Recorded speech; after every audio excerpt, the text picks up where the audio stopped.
So tonight the Polar Bears play another Thursday game here at the stadium in Fairmont as Fairmont Senior meets the Preston Knights. And we'll check the starting lineups and more when the pregame show continues on Fun 93.1.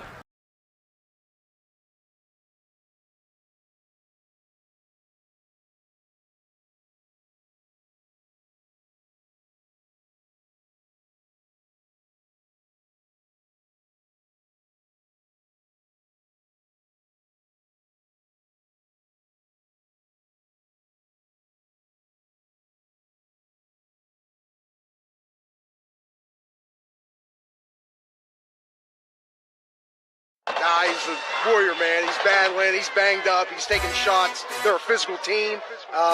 You're going to have to gut it out. You guys can see he's free to talk amongst the best players in the state. Big stages, he does it every time. It makes incredible catches. Crow plays, strips a guy on a kickoff. God does it all. East, west, keep the opposite slide, I'll trust you with them choppers. West side, how we rockin', pull up on you, get the poppin', hey. Them boy don't want no smoke. Them boy don't want no smoke. East, west, keep the opposite slide, I'll trust you with them choppers. West side, how we rockin', pull up on you, get the poppin', hey. Them boy don't want no smoke. Them boy don't want no smoke. Them boy don't want no smoke.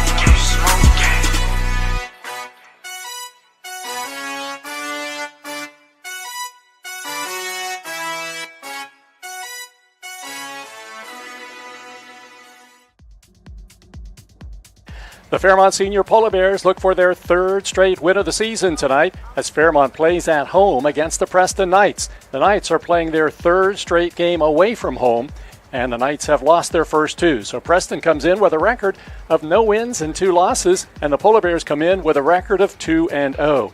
In the series between these two schools, the Polar Bears have a big advantage. Fairmont Senior has won 22 and lost just 2. In fact, the Polar Bears are looking for their 19th in a row tonight. Now let's meet tonight's starting lineups. Brody Whitehair, number 4, junior. Dylan Hours, number 5, senior. Damani Johnson, 8, junior. Chris Wilson, 21, junior. Max Rosero, number 40, junior. Cannon Dinger, 10, junior. Jaywan Jones, number 11, junior. Logan Canfield, number 2, junior. Gavin Michael, number 14, senior. Riley Green, number 72, senior. Joseph Richmond, number 61, senior. Caleb Arbogast, 50, junior. Trevor Bigelow, number 55, junior. Reed Lister, number 68, I'm a junior. Caleb Angelon, number 57, senior. Lovecool Kalkini, 65, junior. Luke Abrazino, number 33, senior. Taryn Boda, number 3, sophomore. Tavion Thornton, number 81, senior class. Jordan Wagner, number 1, junior. With a record of 0-2, they lost their first game to Hampshire 34-33 after giving up a 12-point lead late. And then last week they played on the road at North Marion and were never in that game, losing to the Huskies 41-0. The Knights, to top it all off, have been hit with some injury problems. And to make it even worse, their head coach most likely won't be here tonight because of the death of his father yesterday. So assistant coach Drew Toth, who's the offensive coordinator, is going to lead the way for the Knights tonight. And I had a chance to check in with him before the game, and he says he has seen some good things with this Preston team. So we've been pleased first of all with the effort. Kids are giving great effort. There's a lot of stuff that we're trying to fix. Over the last, 10, 15 years at Preston, there's some stuff that we're trying to do to fix it to where it becomes more competitive year in and year out. I'm really happy with the way that we are playing in terms of effort and attitude. Tell me about the offense, because you, as the offensive coordinator, you work with this group. Tell me what the Polar Bear fans will see from your team tonight. Hopefully we'll play well in terms of the run game. We're going to spread you out a little bit. We're going to throw the ball as much as we can. We're playing with the backup quarterback. Our starter got hurt in the second quarter against Hampshire, so we've been playing with the backup quarterback the last half of that game. Last week against North Marion, the thing with him, he had a broken wrist all of summer, and got his wrist taken off, got his cast taken off the Tuesday of the week that we played Hampshire. So he's still getting used to throwing the ball and everything like that. But we want to throw it, we want to run it, we want to spread it out, we want to go as fast as possible. What are your impressions of this Fairmont team? It's the same it's been for the last 10 years. They play fast, they're physical. They like to dominate on both sides of football. They have athletes all over the place. Always have a good quarterback, and their line's always, mean and nasty. So nothing's changed in the last 10 years. That's Preston assistant coach Drew Toth, who's filling in for Mike Deep, the head coach tonight, as the Knights go up against the Polar Bears. And Ray Frazier's here to give me and you his scouting report on the Knights tonight. Ray? Yeah, Jeff, tonight I think we're going to see some spread offense out of Preston, as Coach said in the pregame, that they're going to be working with a backup quarterback. So I would say probably look for a lot of short, intermediate routes in the passing game. But I think they'll try to get him involved in the run game. Just some design runs and also some zone read, inside zone, outside zone with the backs. So just your typical spread offense that I think we'll see from them. Defensively, we're going to get a 4-3. I look for that to be primarily the front that they run against us. We'll see obviously 2 deep and 3 deep, cover 3, cover 2. But most of their pressure, from what I see, is going to come internally. It's going to come from the linebackers inside. That's where they like to be heavy with their pressure. So I think that's what we're going to get tonight. Well, now we know exactly what's going to happen. I like that. So for the Polar Bears, battling a couple of different issues tonight. One is illness, as the Polar Bears have some key players who aren't up to par tonight.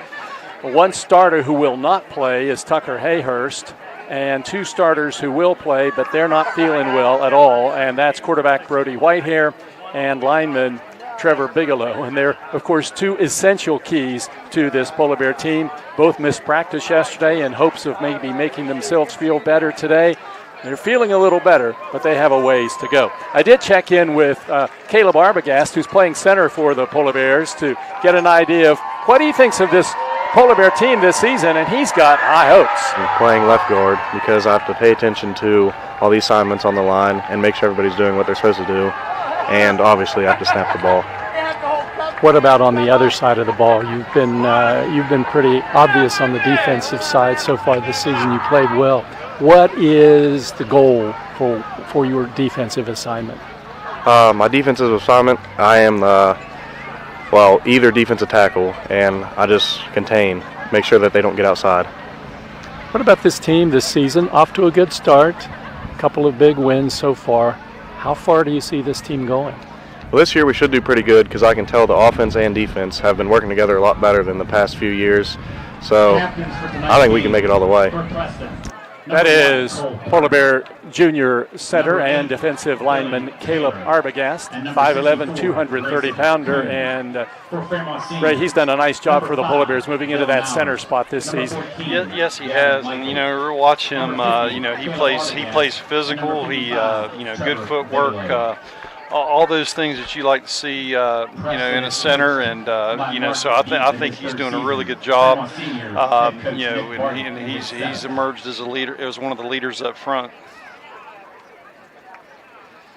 Captain's meeting at the center of the field for the coin toss. Our weather conditions, we were a little bit worried. We had some rumble of thunder an hour and a half ago or so, but nothing really since, and game conditions look pretty good now. Cloudy sky, 72 degrees, a little bit of a breeze blowing here at the stadium here tonight. The officials conducting the coin toss, and it looks as though Preston has won the toss, and the Knights will receive to start this game. So the Polar Bears will kick off from right to left.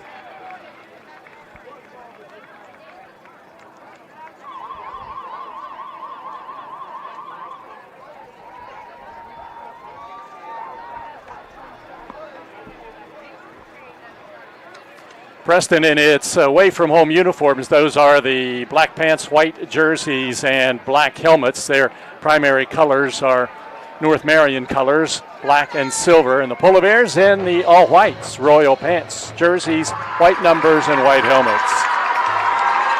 And the Polar Bears make their way onto the field from the locker room area to the left, and they're just about ready to get this game underway. Series between these two teams began in 1995, and Preston was pretty good early on in this series. The Knights won 2 straight against the Polar Bears, starting in 99. In fact, that 2-game win streak, the only 2 wins that Preston has against the Polar Bears. Fairmont has won 19 in a row since then. Biggest lopsided game in the series was 64-0. The Polar Bears won in 2018. The last time Preston beat the Polar Bears was 8-6. It was an afternoon game at the Buckwheat Festival.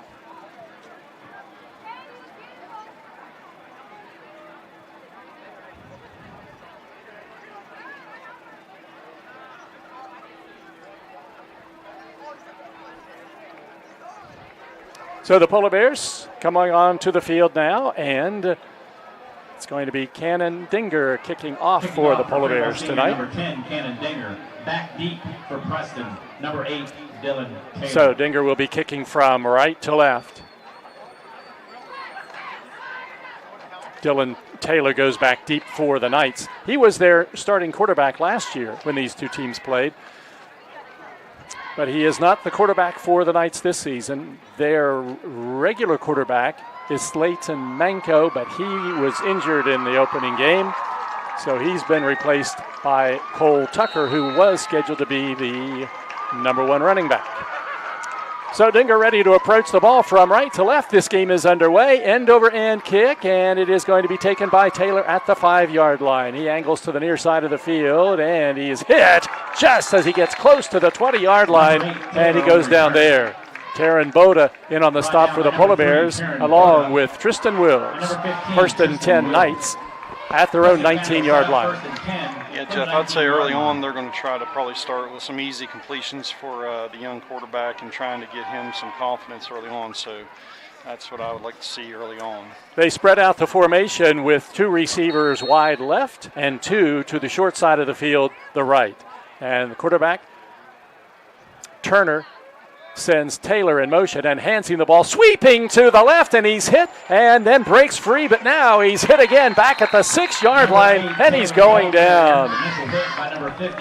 Caleb Arbogast in on the tackle for the Polar Bears, and it's going to be a big loss on the play, back to about the 7-yard line. So a loss from the 19 back to the 7, that's 12 yards. Yeah, great job by Arbogast getting penetration on that play. So, second down long, and the Knights go right up the middle to Likens, and Likens carries it over the 10 to about the 11-yard line. Hit and brought down there by Taryn Boda. Brings up 3rd down. Ball comes up to the 13, 4-yard gain for Likens, and is going to be 3rd down, and about 16 yards to go for the Knights at their own 13-yard line. Quarterback in the shotgun formation, Cole Turner. He's back to pass, looking to the near side, throws it up for grabs, and the pass is deflected and incomplete at about the 21-yard line. There were lots of blue jerseys there. Cannon Dinger and Luke Abrazino in the area, and also Dylan Hours. So it's going to be a 4th down punting situation for the Knights now. And Turner, who's the quarterback, is also the punter. And he's also the kicker for Preston. Yeah, that's just not the situation you want to be in. 3rd and 22, that is not a good way to start the game with that kind of pressure coming at you. Standing at his goal line, punts it away. Dylan Hours will come up as it hits near the sidelines, and it rolls towards the 50. Then inside the 50, it's going to roll all the way down to the 44-yard line. And that'll be a 43-yard punt. And that puts the Knights in about the best position they could have been in that circumstance, because the Polar Bears don't have the ball in Preston territory, but they're knocking on the door at their own 44. Offensively, the Polar Bears have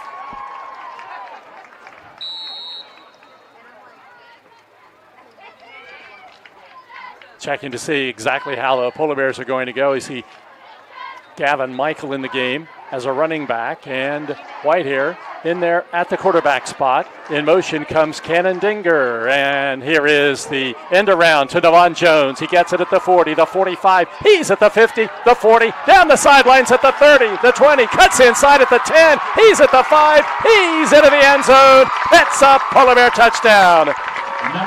Devon Jones on a 56-yard run, and the Polar Bears score first and lead it 6-0. Very well blocked play on that one right there. James just turned on the afterburners.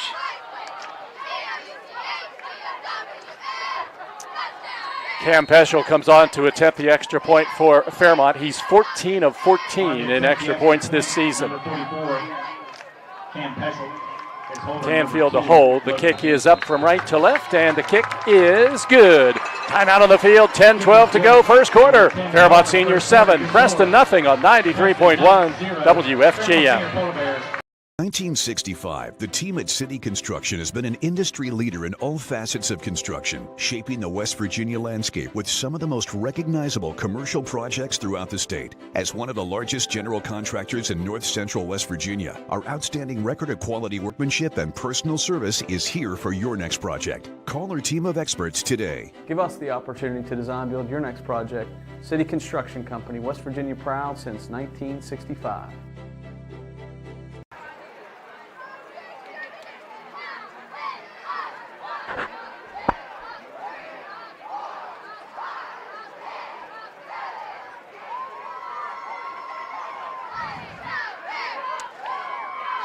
Devon Jones scores his first Polar Bear touchdown, and Fairmont has a quick lead. It's 7-0.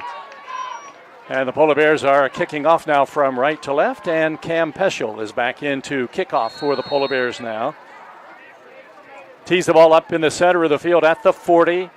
And here is his end over end kick, high and taken at the 9-yard line by Taylor. Taylor gets out over the 20, the 25, the 30, the 35, and run out of bounds close to the 40-yard line by Taryn Boda. Return ran out of bounds by number 3, Taryn Boda. And it'll be 1st and 10 for the Knights. They've got the ball all the way out near the 40-yard line now.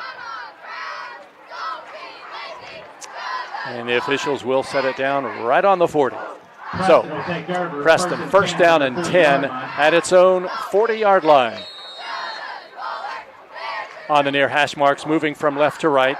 Quarterback in the shotgun, hands it off to Likens. Likens is nailed by Arbogast at about the 41-yard line. He'll get about a yard, maybe 2 on the play. Give him 2, make it 2nd down and 8 yards to go. Yeah, Arbogast gets penetration again. He's been hard to block so far. Twin receivers to the left and right. And the quarterback, Turner, back to pass, getting pressure from Abrazino, sending it down the sidelines, and it is intercepted by Dinger at the 31. He gets up to the 40, the 45. He's at the 50, heading to the sidelines, comes back this way. Gets to the 46, and he's brought down there. Cannon Dinger, the Polar Bears' leading pass interceptor, adds another one to his list, and the Polar Bears have the football again at the 9:24 mark of the first quarter and lead it 7-0. From the 49-yard line. Yeah, great coverage by Dinger on that play. He was right. He was just in good, really good position that time, and came up with a big interception. You could see that one coming because Dinger had that good position, and if he gets his hands on it, he catches it. And the Polar Bears have the football now. Their first drive lasted just 1 play. They send 3 receivers to the right side, empty backfield. Canfield, the lone receiver, wide to the left. Now Dylan Hours up along the line of scrimmage to the left side. Whitehair chased out of the pocket. Now looks downfield, off balance, throws it over the middle. It's caught by Canfield at the 30-yard line, and he takes it down inside the 30, and it's a Polar Bear 1st down. Yeah, they brought the inside pressure with the linebacker. Came a little late, but a great job by Whitehair rolling out and buying a little extra time. 25-yard pass play from Whitehair to Canfield, and the Polar Bears get their second 1st down of the night. 1st down and 10 from the 29, and the Knights jump off sides. Offsides, Preston. Big first down. First penalty flag of the night goes against Preston, and Riley Green starting along the front line for the Polar Bears in place of Tucker Hayhurst, who was starting in place of the injured Lava Kakini. So 3 deep at left tackle right now for the Polar Bears. First down and 5. Here's Whitehair giving it up the middle to Hours. He's inside the 15, the 10. He's down to the 5. He's still running inside the 5. Takes it towards the goal line, and he's into the end zone. It's a Polar Bear touchdown. A 24-yard run for Dylan Hours, and the Polar Bears score again. Lead it 13-0. I tell you, Jeff, excellent job by that Fairmont offensive line. They got hat on a hat, and great movement on that play. Nice job. Nice job. Hours scores the touchdown for the Polar Bears, his 7th of the season. He leads the team in that category, and Peschel will attempt the extra point from right to left. Good snap, ball down, kick up, and kick is good. 8:33 to go in the first quarter from East West Stadium in Fairmont. The Polar Bears have the early lead. It's Fairmont 14, Preston nothing on 93.1 WFGM. Here at the Cracker Barrel, home-style food and great value go hand in hand, with favorites like slow-simmered chicken and dumplings starting at $7.99. Or perfectly golden fluffy buttermilk pancakes with your own bottle of warm syrup. Come fill up on favorites without emptying your wallet. Cracker Barrel. Take care now. Kicking off for Fairmont Senior, number 44, Cam Peschel. Back deep for Preston, number 8, Dylan Taylor. Cam Peschel could be getting a workout tonight. Extra points and kickoffs. He's already kicked off once and kicked 2 extra points. He'll approach the ball from right to left. Taylor back deep, standing at his 5. Peschel's kick is high, end over end, and Taylor runs up and gets it at the 9. He gets out over the 15, up to the 20, the 25, and then hit and driven out of bounds close to the 30-yard line. Great job by Peschel and angling the kick. You can tell he's trying to get it to land between the hash mark and the sideline. That's exactly what he did right there. Exactly what you want. Nice job. So the Knights with the ball. Last time they had it, turnover on that pass play down the sidelines. They have it in their own territory at the 30. First down, 10 yards to go. And the quarterback, Turner, on a keeper to the left side. He gets to the 30 and over the 30 to about the 37-yard line. He's wrapped up and brought down there. It was Gavin Michael who made the tackle with help from Canfield. It's a nice gain, though, for the quarterback. He's going to get 8 yards, and it will be 2nd down and 2. And there's the handoff up the middle for Likens, and he has no place to go. He's hit by the middle of the line, and he has no gain at all. Yeah, that's Arbogast again, and in Coach Bardock's defense, that nose tackle, he plays what's called a two gap. He plays both A gaps, and he did a great job doing that right there. Nice job. So Preston going fast. They come right to the line of scrimmage. So 3rd down and 2 from the 38-yard line. 2 receivers to the left, 2 to the right. Quarterback in the shotgun, that's Cole Turner. Turner is a junior, and he has Likens in his backfield. Play clock down to 10. Turner sends receiver in motion from left to right, and he's back to pass. Looks down the middle, and his pass is broken up nicely from behind. Damani Johnson deflected that one. Just a little short pass over the middle, and Johnson batted it down, and it's 4th and 2 for Preston, and a punting situation. Yeah, Jeff, with them playing the backup quarterback, I would look for a lot of short passes so we can play a little tighter coverage, and that's what we're doing right now. Well, they line up as though they're going for it, but their quarterback is also their punter, so we'll see what they do here.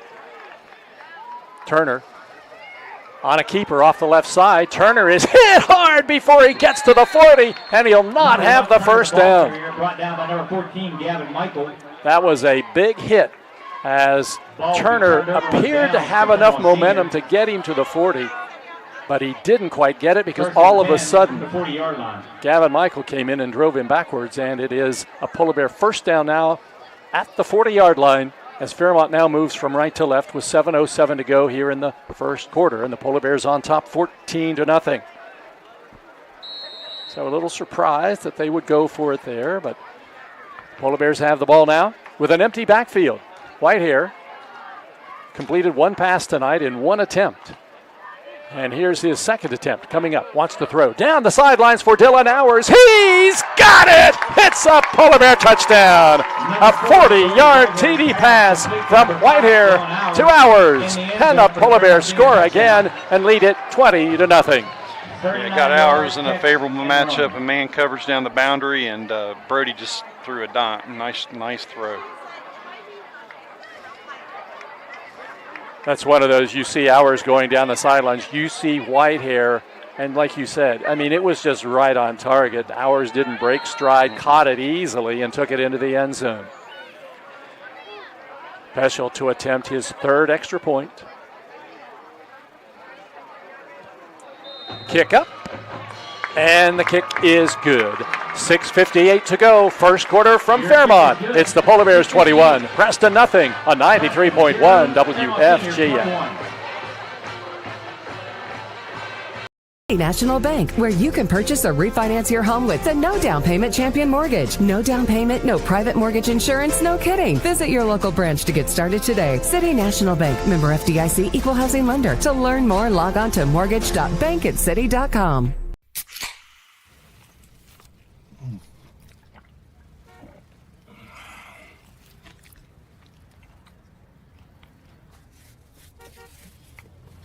Sandwiches, better with Pepsi.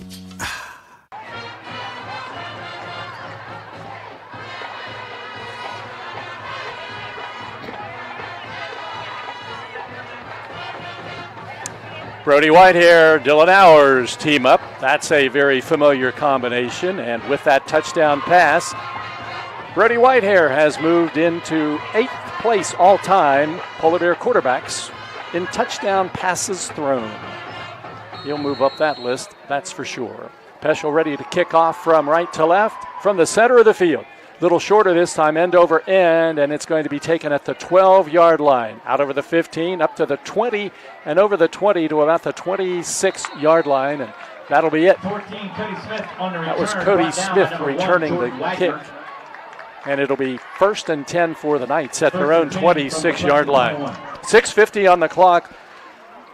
Last week against RCB, with 5 minutes to go in the first quarter, it was 28-0, and, well, we're headed in that direction right now. Yeah, but I like starting fast. That's always a good thing. 3 receivers to the right side this time for Preston. They like to spread out the formation. Turner in the shotgun, Likens to his right, and Turner on a design run. Up the middle, and he's grabbed by Bigelow, and then he's driven to the turf by Gavin Michael. Turner on the carry. It's one of those where Bigelow and Michael will get assists on that tackle. Number 55, Bigelow. Yeah, those guys up front, the 3 down linemen and Coach Bartick's defense, they have to occupy blockers and make it where the linebackers can get there. They're doing their job so far. 2-yard gain, 2nd down and 8. Ball at the 28-yard line in Knights territory. Again, spread formation, Turner to pass, down over the middle. It's deflected into the air and incomplete. Pass intended for number 14, Smith. That pass was intended for Smith. And the Polar Bears had lots of blue jerseys in the area. Dylan Hours might have gotten his hand on that one. Yeah, that was set up by Abrazino. He did a really nice job coming off the edge with edge pressure that time and got in the quarterback's face and disrupted the throw. So again, the Knights bring their 3 receivers to the right side and send one to the Polar Bear sideline up to the left. Cole Turner, 3rd down and 8 from his 28. And he's back to pass. Pass deflected and broken down by Dylan Hours, who was coming in with heavy pressure on the quarterback. It's incomplete. 4th down coming up for Preston. Yeah, I like how we're being aggressive with pressure. Being a young quarterback, you don't want to let him get in any rhythm, and we're definitely not letting him do that yet. So Dylan Hours ready to return the punt for Fairmont Senior. Dylan has returned a punt for a touchdown this season.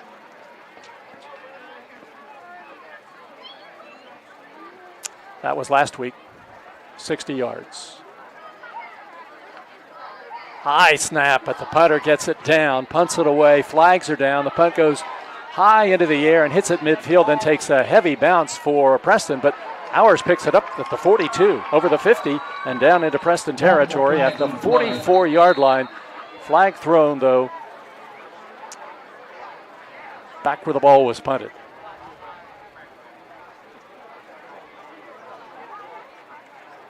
And another flag thrown up here at about the 45-yard line, so we could have penalties on both teams.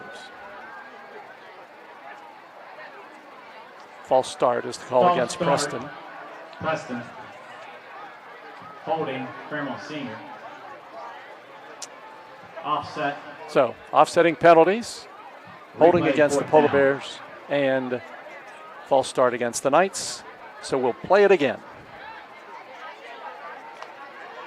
The officials tonight: Brian Collett is the referee, Smoke Conaway the umpire, Jeffrey Peel line judge, Bill Stiles linesman, Earl Throckmorton is the field judge, and the side judge is Ron Ash. Smoke Conaway at one time was an assistant for Fairmont Senior, at one time was a player for North Marion, and also played for Fairmont State. Punting situation again, the ball back at the 28-yard line. Punt is away. This is a beautiful punt by Turner. Fair catch called for, and Ours drops the ball, and the Knights are going to recover.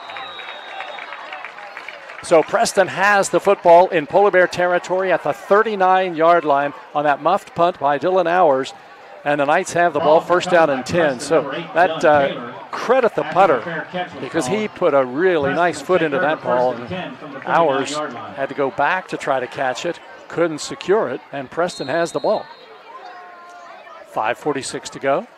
First down 10 for the Knights. It doesn't count as a first down, but it has the same effect. Turner takes the snap, and the Polar Bears might have been offsides. Oh. Well, let me see. A false start called against the Knights. Looked as though Dylan Ours blitzing was going to be offsides, but apparently his blitzing effort might have caused the lineman to flinch a little. And that happens. Sometimes linemen, they get a little antsy when they see a linebacker coming up like that. First down and 15 for Preston now. The ball comes back to the 44-yard line. Turner out of the shotgun, hands it off to Likens. Likens slashes his way back inside the 40 and runs hard down to about the 36-yard line. That was the best running play of the night for Preston. Canfield and Abrazino make the tackle. Yeah, that's a really well blocked play by Preston. Likens ran the ball hard that time.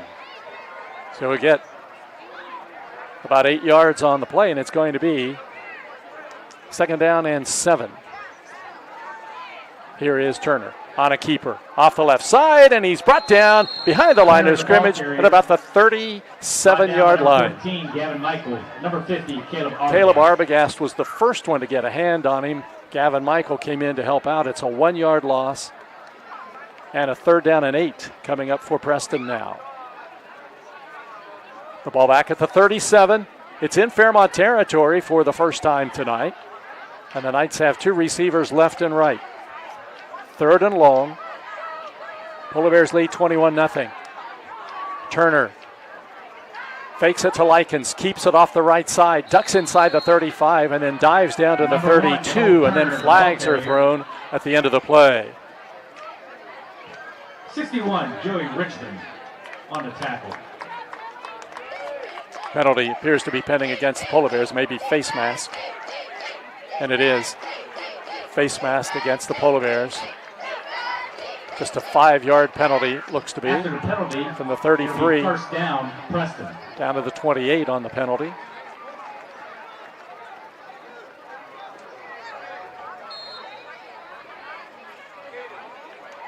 So the Knights get the first down.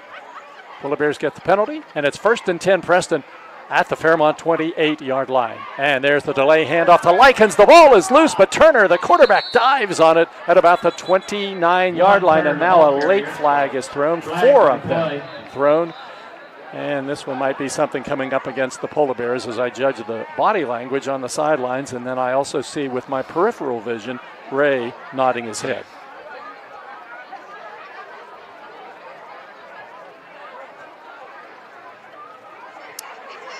Personal foul called against the Polar Bears at the end of the run. The result of the penalty will be a first down for Preston.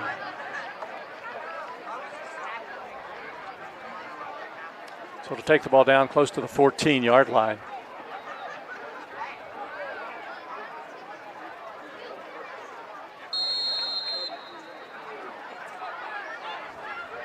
First down number 2 for the Knights, but now Preston has it at the Fairmont 15. And the quarterback back to throw. Off its back foot into the end zone, and the pass is thrown incomplete.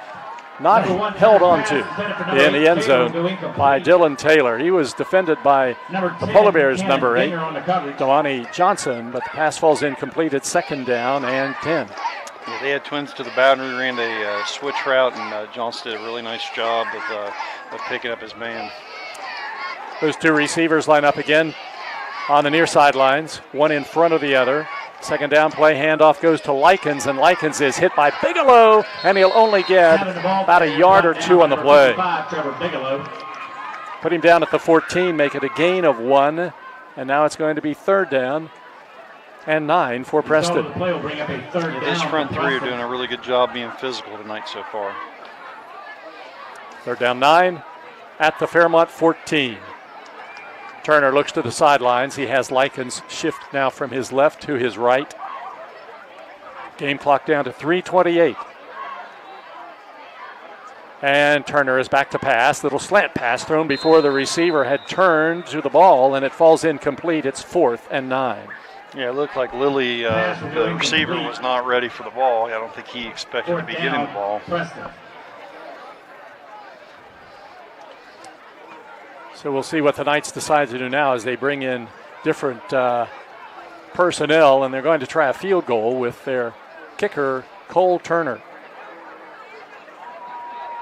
Put the tee down at the 21-yard line, so it will be a 31-yard field goal attempt for Turner. Right down the center of the field, though. He's kicking towards the scoreboard end of the stadium here from left to right. Ball down, the kick is up, and the kick is no good, wide to the left. So the 31-yard field goal fails, and the Polar Bears will take over with 3 minutes and 14 seconds to go in the first quarter. But that for Preston, Ray, was a little bit of a spark. They had a little bit of an offense going there. Yeah, I mean they got a little momentum that time with that drive, and a little something positive, towards the end of this first quarter. But we got to get going again on offense and just keep pushing forward like we've been doing. Polar Bears have not been in this position so far tonight in their own territory back at the 20. And it'll be 1st and 10 with 3:14 on the clock. Hours lines up behind the quarterback, Whitehair, who's in the pistol. 1st down and 10, Fairmont Senior. Whitehair gives it to Dillon. Hours off the right side, up to the 25. He's at the 30, slips a tackle there to the 40, the 45, the 50. Hurdles a tackler and then goes out of bounds inside the 45-yard line. I'm having flashbacks of Bryson Gilbert a few years. I probably said that before you were ready to say it, but that's exactly what it reminded me of. It's a 38-yard run for Dylan Hours. He's only carried the ball twice, and he's rushed for 62 yards. That's Fairmont's 4th first down. It's amazing. You lead 21-0, and you have only 4 first downs. Now 1st and 10 from the Preston 42. Max Bracero in as a blocking back. Navon Jones comes in motion, and there's the touch pass to Jones. Jones tripped up but keeps his footing, gets to the 40, down to the 35, breaks it to the inside at the 30, and then goes down at about the 26-yard line. It'll be a 16-yard pass to Navon Jones. Yeah, he got a lot of help with Bracero on that play. He did a good job staying with his block and he also gave him second effort. So it's been a good night for Navon Jones. He scored his first ever touchdown on an end around and now gets a nice first down on a pass play. And the Polar Bears in business at the Preston 26-yard line, leading 21-0. Johnson in the game at running back, gets the handoff. No, there's the keeper by Whitehair. Whitehair takes it down to the 20. He's at the 15, fumbles the football, and the Knights have recovered. Number 4, Whitehair, the ball carrier. The Knights will get it at about the 14-yard line on the Whitehair fumble, and the Polar Bears have given it up for the second time tonight. Preston recovers the ball. It'll be 1st and 10 from the Preston 26. Check that. Preston 16. So Fairmont Senior is doing something that they haven't done so far this season, and they've turned the ball over now twice.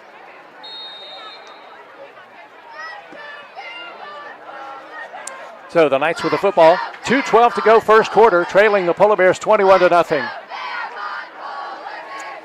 Quarterback Turner hands it off to Likens. No, he keeps it on the near side, and he is going to be hit at the 15-yard line and brought down. No gain on the play. Brought down by number 2, looking Canfield. That was Canfield. Number 8, Damani Johnson. On the tackle. No gain, and the Polar Bears have a player shaken up or a cramp. That appears to be Luke Abrazino. Trayon White, the trainer, out to take a look at him. And we have a timeout on the field. Injury timeout with 2:02 to go first quarter. The score, the Fairmont Polar Bears 21, the Preston Knights nothing on Fun 93.1 WFGM.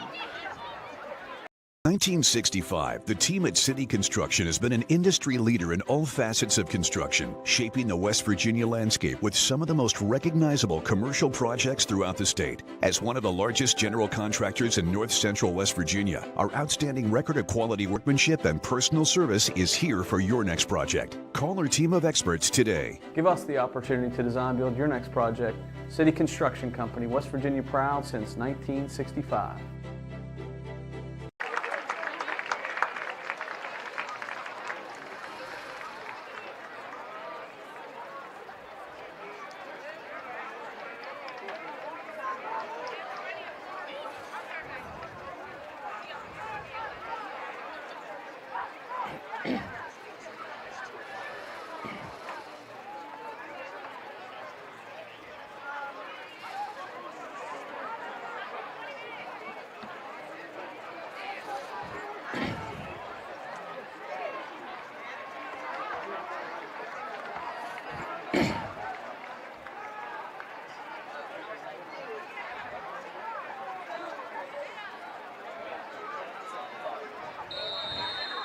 Preston comes to the line of scrimmage now. It's 2nd down and 9. The ball at the 16-yard line, and this time it's handed off to Likens right up the middle, and he'll get back to about the line of scrimmage, and that'll be about it. It's going to bring up a 3rd down and about 8 yards to go. Yeah, we're still getting a lot of pressure with our front three, and in this defense, if we get that, we're always going to be in good shape. Those linebackers are going to run free. That's Angeline, Arbogast, and Bigelow, the Polar Bears front three now. 3rd down, 8 yards to go. The ball comes out to about the 17-yard line. Quarterback Turner has Likens to his right, and he's back to pass. Getting pressure from Boda. Down the field, the pass is caught as an interception. The Polar Bears have it. A diving catch by Cannon Dinger. He's got another one. Yes, sir. Cannon Dinger.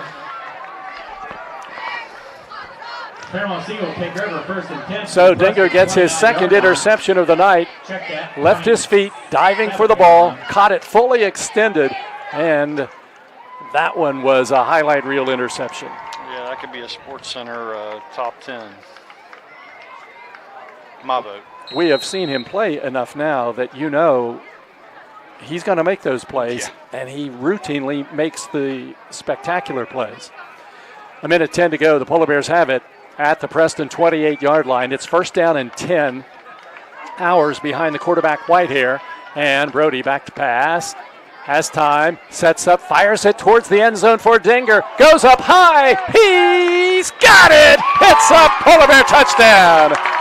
Cannon Dinger, a 28-yard TD pass from Brody Whitehair, and the Polar Bears score again and lead it 27-0. Wow, what a catch by Dinger. I mean, just 2 plays in a row. Great job of that offensive line picking up the blitz. All around, good job. And that was one of those almost like a jump ball, but what you have to remember with Dinger is he's not any bigger than those guys. I mean, he's 5'10", and that might be stretching it. But he came up with a big reception there. Unsportsmanlike conduct is called against Fairmont Senior. And unsportsmanlike conduct against Fairmont Senior. The penalty, unsportsmanlike conduct, it appears will be assessed on the kickoff. So Pesher will try the extra point now with 59 seconds to go in the first quarter.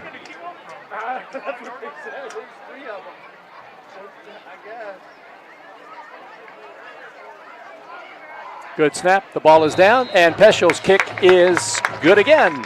59 seconds to go, first quarter from Fairmont. It's the Polar Bears 28, Preston nothing on 93.1 WFGM. Here at the Cracker Barrel, home-style food and great value go hand in hand, with favorites like slow-simmered chicken and dumplings starting at $7.99, or perfectly golden fluffy buttermilk pancakes with your own bottle of warm syrup. Come fill up on favorites without emptying your wallet. Cracker Barrel. Take care now. And in the bottom of the first, Atlanta leads St. Louis 1-0.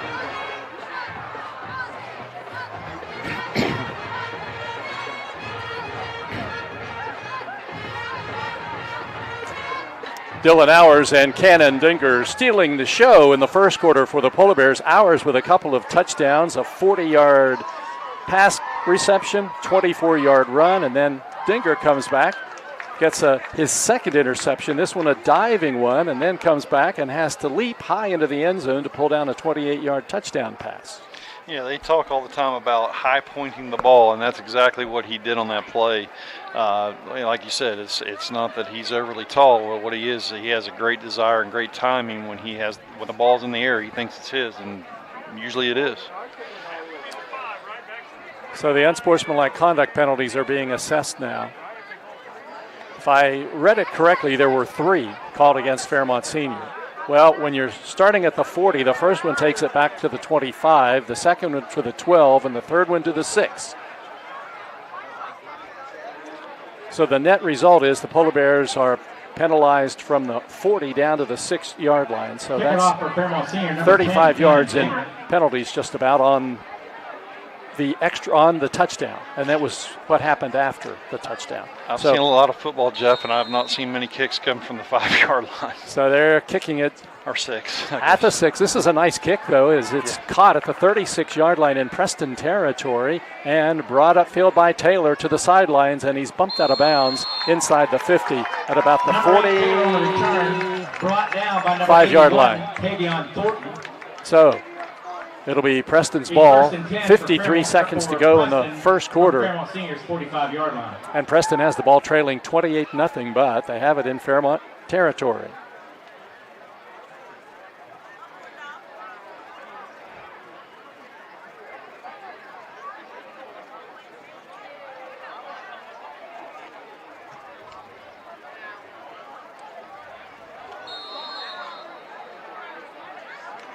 Sitting here calculating the Polar Bears penalties. You don't usually have to add up 3 on one play.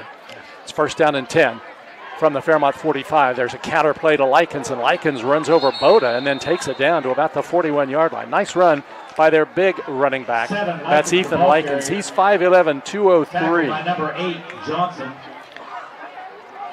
4-yard gain. It's 2nd and 4, or 2nd and 6. Ball at the Fairmont 41. Turner has 2 receivers to the right, 2 to the left, and he wants to pass down the sidelines, and the pass is intercepted. Dinger's got his 3rd. at the 18-yard line, and the Polar Bears have the ball again with 15 seconds to go in the first quarter. Yeah, I'd say that's probably not the wisest thing to go at him right now. I tell you got to give Preston credit because their quarterback, he's not feeling anything, like sometimes you're snake bit. You think, I don't want to throw it there. He's going back to the same place now twice after being intercepted the first time. And the problem for him is all three of his passes in Dinger's territory have been caught by Dinger. And it's 1st and 10 Fairmont at the 18-yard line with 15 seconds to go in the quarter. And the Polar Bears lead at 28-0. Hours behind Whitehair, who's in the pistol. Dillon gets the handoff, breaks it to the outside. He gets up to the 20, over the 25, and then goes out of bounds close to the 30-yard line, and there's a late tackle beyond the sidelines. I mentioned in week 1 when we were playing Lewis about leaving double teams too early, and I think tonight I'm noticing we're staying on double teams longer, which is very important. You got to block level 1 before you get to the linebacker level, and we're doing that. Dylan Hours now 76 yards rushing on 3 carries as we come to the end of the first quarter. We played 1 quarter from East West Stadium in Fairmont. The score, the Polar Bears 28, Preston nothing on Fun 93.1 WFGM. General Stores has been serving West Virginia communities for almost 5 decades. We are so grateful to be a small part of your lives, and we want to recognize the integral part of our operation, the LG family. You keep us going. Thank you. An injury at any age can be a game changer, but with walk-in clinics Monday through Saturday, the Marshall Sports Medicine Institute is ready to get you off the bench and back in the game. Marshall Sports Medicine Institute takes care of the herd. Let us take care of you.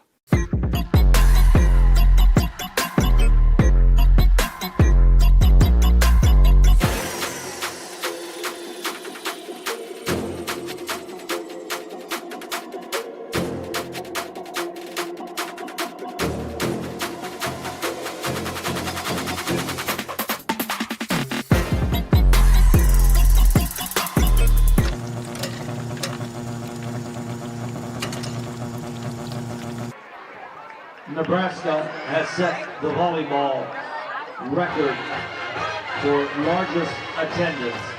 92,000 fans have checked in. We start the second quarter with the Polar Bears up by 4 touchdowns, 28-0, and Fairmont in possession of the ball in its own territory at the 32. 2 wideouts to the right side. That's Canfield and Jones. And there is the handoff coming up the middle to Hours, and Hours stretches out over the 35 to the 36-yard line. 5, the ball carrier, brought down. Stop on the play was made by Preston's Ryder Kilkenny. 5-yard gain for Dylan Hours, who's already up to 81 yards rushing. Still encouraging, Jeff, to see 5-yard gain there. We had an 8-man box that time, so we were outnumbered, and we still got 5 yards. Now Fairmont shifts the receivers to the right side, 3 of them. 1 to the left, that's Michael. 2nd down and 5. Whitehair looks to the sidelines to Coach Mark Sampson. And now Brody's back to pass. Looks to the near side. Quick pass comes to Canfield. Catches it at the 38. Gets to the 40. Runs hard and gets the first down up to the 44-yard line. Really nice catch and run by the Polar Bears' Logan Canfield. Yeah, great route by Canfield. He pressed his defender and then he set down, after getting him backed off a little bit, and then just ran a little hook route. Brody Whitehair, 5 for 5 passing, 115 yards. And he's thrown 2 touchdowns. At the 44. There's the fake, and Whitehair running to the left side. Brody gets to the 45. He's at the 50, and he'll run out of bounds close to the first down marker on the far side of the field. Whitehair, the ball carrier. Yeah, it's such a nice luxury to have when you have a mobile quarterback. It makes it really nice. It just puts so much pressure on the defense. That's an extra person they always have to account for. Fairmont has run the ball 7 times tonight, and only 1 time have they been held to single-digit yardage. 24, 38, 14, 12, 10, and 56. And Dylan Hours 5. Here comes Dinger in motion, and here's Whitehair on a fake. Keeps it to the right. Flag is down as he takes it to the 40, heads to the sidelines, to the 35, the 30, and then runs out of bounds, but it won't matter. It's coming back as the referee threw the flag in the Polar Bear backfield. Yeah, I like to see that Whitehair's making good decisions, though, as far as, when he doesn't need to take an extra hit, he's getting out of bounds. He's way too valuable to this team. He's got, make good decisions, and he's doing that. So it's a long season, so I'm glad to see he's making those decisions. And the Polar Bears have a kind of important game next week on the road. Just a little bit. At Bridgeport. 10-yard penalty from the line of scrimmage, so no run on that last carry, but the Polar Bears are hit with their 6th flag. 74 yards in penalties for the Polar Bears tonight. So it'll be first down and 20. The ball comes back to the Fairmont 45, but it's in the center of the field. Receivers left and right, 2 each. Whitehair, first down 20. Dinger goes in motion from right to left. Snap comes back to Brody. He wants to pass. He has time. Right over the middle. Caught by Jones at the 45. Reverses fields. Comes back to the 40, the 35. And he's going to go down at about the 31-yard line. It'll be a 25-yard pass play from Whitehair to Jones. Yeah, they brought pressure off the edge that time. Great job of the line sliding to the right, pick it up. Bigelow picked up the edge pressure, and nice strike run by Brody. Nice job. Whitehair now 6 for 6 passing for 140 yards tonight. Fairmont gets its 9th first down. Jones goes in motion from right to left. Handoff goes to Hours, breaks a tackle at the line of scrimmage, heads towards the sidelines and runs out of bounds close to the 25. Number 5, Hours, the ball carrier. Yeah, I'd like to see the commitment to the run game. I know they were playing us a pretty heavy box right now. They had 7 that time, which is still a relatively heavy box, but I'm glad to see we're still committed to the run game. Dylan Hours, 86 rushing yards tonight. 9:38 to go second quarter. Fairmont 28, Preston nothing. Canfield and Dinger are wideouts to the right side. Jones and Michael to the left. The ball at the Preston 25. In motion goes Canfield in front of the quarterback. Back to pass is Whitehair. Lots of time. Now runs towards the sidelines. Tries to set up and sends it into the end zone. To the back of the end zone, and the pass is incomplete. Overthrown. Michael was the intended receiver. Gavin tried to go up and catch it, but even if he had come down with it, he was about 3 or 4 yards beyond the end of the end zone. Yeah, it looks like they're consistently staying in the single safety or 3 deep look, so I look for us to continue trying to get vertical down the field, especially for vertical routes. That is Brody Whitehair's first incomplete pass tonight, and it's 3rd down and 5 from the Preston 25.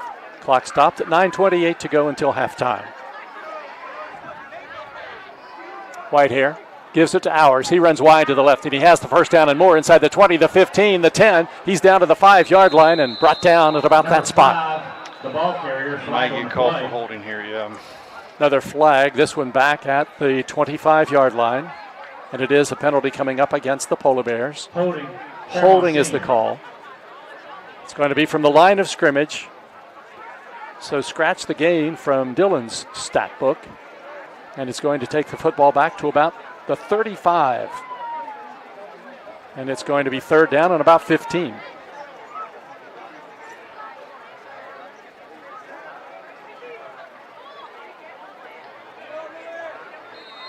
Polar Bears are up to 84 penalty yards now. Have the ball at the 35, 3rd and 15. Now the backfield is empty, and the Polar Bears send 3 receivers to the right side, 2 to the left. Tavion Thornton into the game now. He sets up as a receiver to the left side. And Whitehair ready to go from the 35. He's back to throw.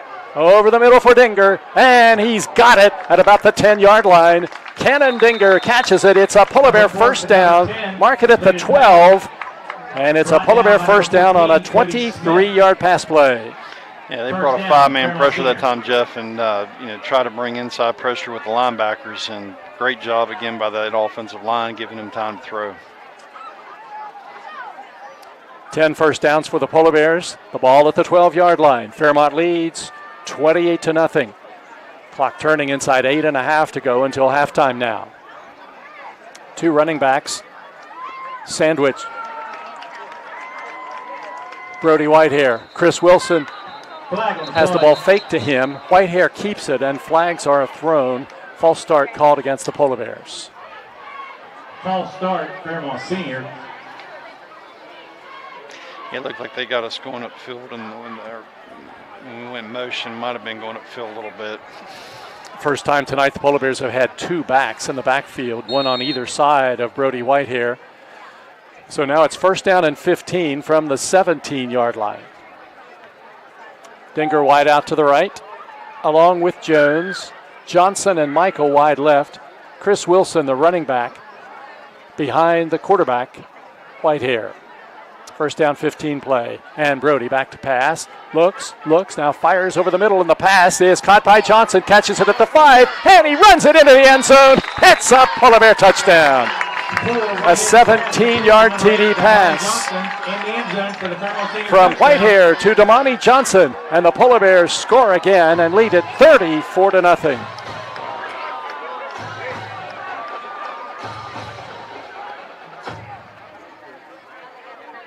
Flag after the play. Flag thrown as the Polar Bears were celebrating in the end zone again. And that's a penalty that will be assessed on the kickoff again.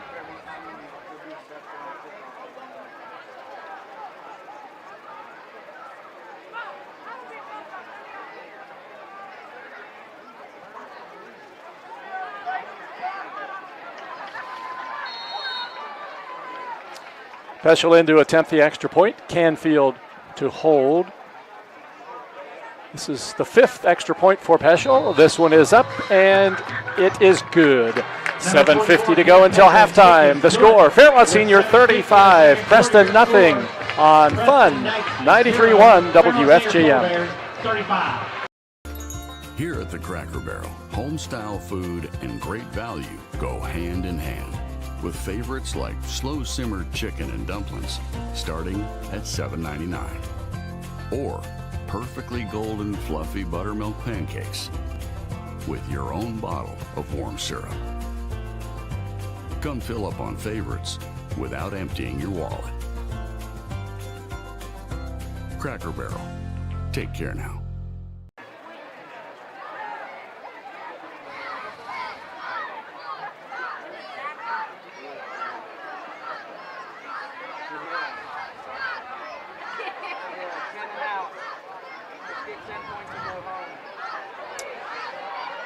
So if you're looking for negatives for the Polar Bears tonight, there's really only one, and that's what we're seeing right now as another penalty assessed. This time, maybe just one personal foul, and the Polar Bears will kick it from the 25. They had 3 personal foul penalties on the last kickoff for celebrating in the end zone. And Fairmont is now up over 100 yards in penalties tonight, 104.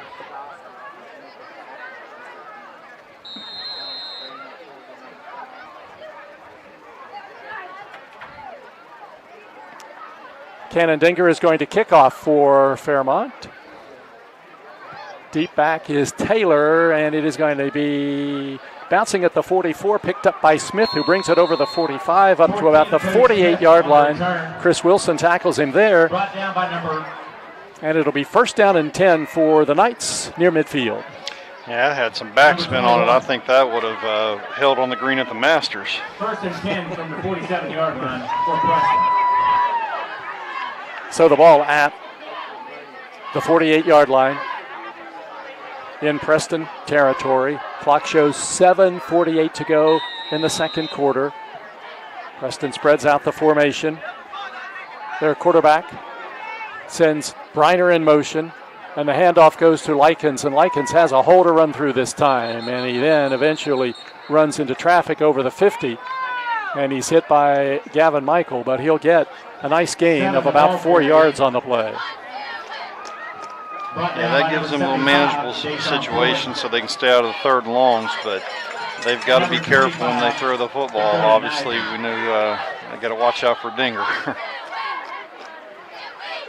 Deshaun Floyd in the game at the nose position for the Polar Bears now. 2nd down and 6 at the Fairmont 48-yard line. Turner fakes it, and now back to pass. Bigelow pressuring him, and the pass is complete, and then a big hit applied by Cannon Dinger, and now a flag is thrown at about the 48-yard line. I don't know really if there could be a flag on the hit by Dinger. It looked like, Jeff, it might have been on the quarterback because it looked like Boda came in late. I mean, it was right just as he was throwing it. So. Oh, on the other end. On the other end, yeah. I thought I saw a flag thrown at the end of the play. Yeah, it looked like I think they threw it just as Boda was getting there. It was kind of like it was real close. Well, and there is one at the end of the play. I see it now. So we've got 2 flags. One back where the quarterback threw the ball, and the other back where the receiver caught it. He caught it in pressure and then was hit hard from behind by Dinger and went down, and he's being attended to now by the training staff from Preston. So the officials still haven't unraveled everything, but Cannon Dinger comes over and wraps his arms around the player that he hit hard. That was Cody Smith, junior receiver, and he's okay. He's coming to the sidelines. He just took a hard hit. Now we have to unravel the penalties. Roughing the passer, caught against the Polar Bears, declined,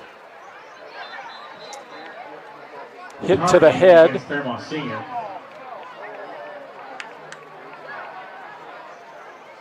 Roughing the passer. And the Polar Bears are going to be hit with a penalty. It's like targeting called against the Polar Bears, and it's going to take the ball down to the 33-yard line. So that's a 15-yard penalty. So the pass went for no yards. That's the first completion. But then the 15-yard penalty gives Preston its 3rd first down at the 33-yard line, and the quarterback on a delayed run up the middle, and he squirms free and takes it inside the 30 down to about the 28-yard line.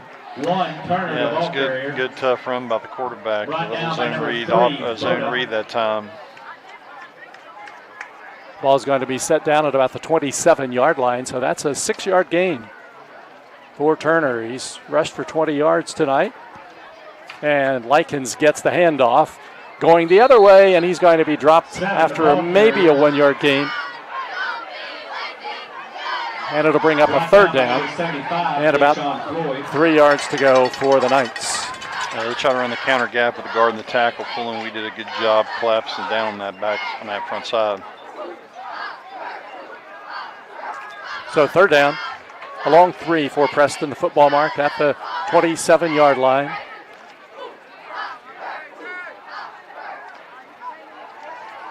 Quarterback on a keeper, and he'll take it down close to the 25, and then Michael stops him and brings him down on the spot, so he'll be stopped short of the 1st down, and it'll be 4th down and about a yard to go for the 1st down.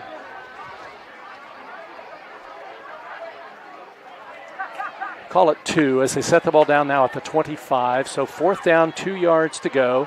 Preston trails 35-0, 5.5 minutes left in the 1st quarter. Cole Turner with Likens to his right now on a 4th and 2. They need the 23-yard line for a 1st down.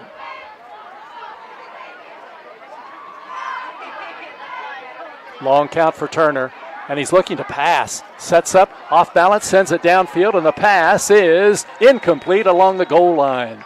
So the Polar Bears will take over on downs. Tavion Thornton defending on the play.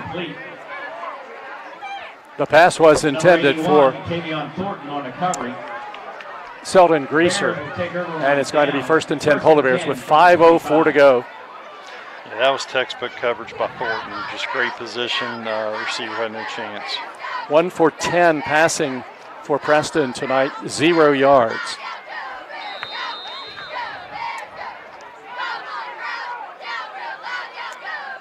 Reed Lister in at the tackle spot for Fairmont on the left side. Riley Green started the game there.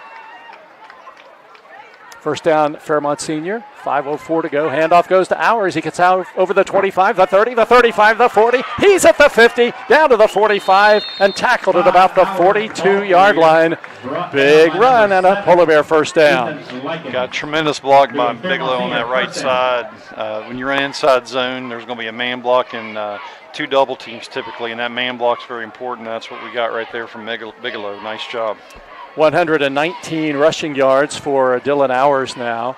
And the Polar Bears go first down and 10 at the Preston 42. The Knights shifting along the line of scrimmage. And Whitehair looks to the sidelines for the play from Mark Sampson.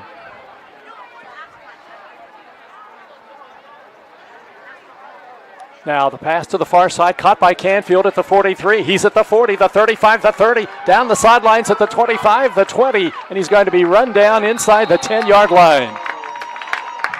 Yeah, just see the maturity again of Whitehair. Just reading where the pressure's coming from. You want to throw where the pressure's coming from, and that's what he did. He hit the hot route, and that was an excellent job.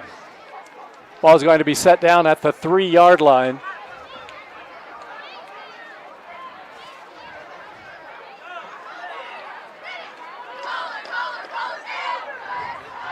First down and goal to go for Fairmont Senior. At the 3-yard line. That was a 39-yard pass play for the Polar Bears. Whitehair, first and goal, back to pass, looks, sends it over the middle, and the pass is incomplete in the end zone, intended for Dinger, and he couldn't hang on to it, and it's second and goal from the 3. Yeah, it was a really good route by Dinger, just didn't come up with it, but when you're down there at the goal line like this, you have to use every inch you can. He was at the very back of the end zone as far as he could. Thought we had it. Second down and goal. Fairmont moves from left to right, leads at 35-0. Hours gets the handoff. He's taking it wide to the left, and he'll take it into the end zone. Hits up, Polar Bear touchdown. Dylan Hours, a 3-yard TD run, and there's timeout on the field. 4 minutes and 2 seconds to go, and the Polar Bears are ready to attempt the extra point.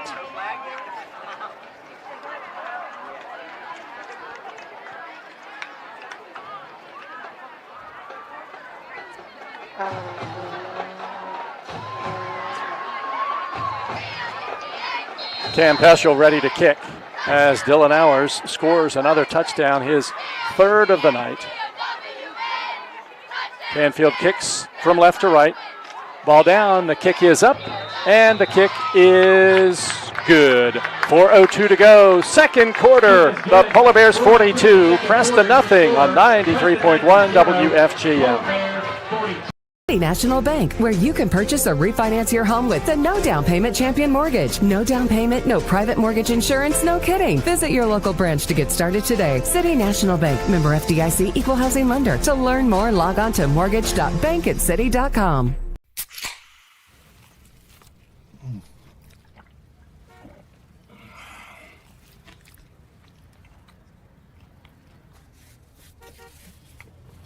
Sandwiches, better with Pepsi.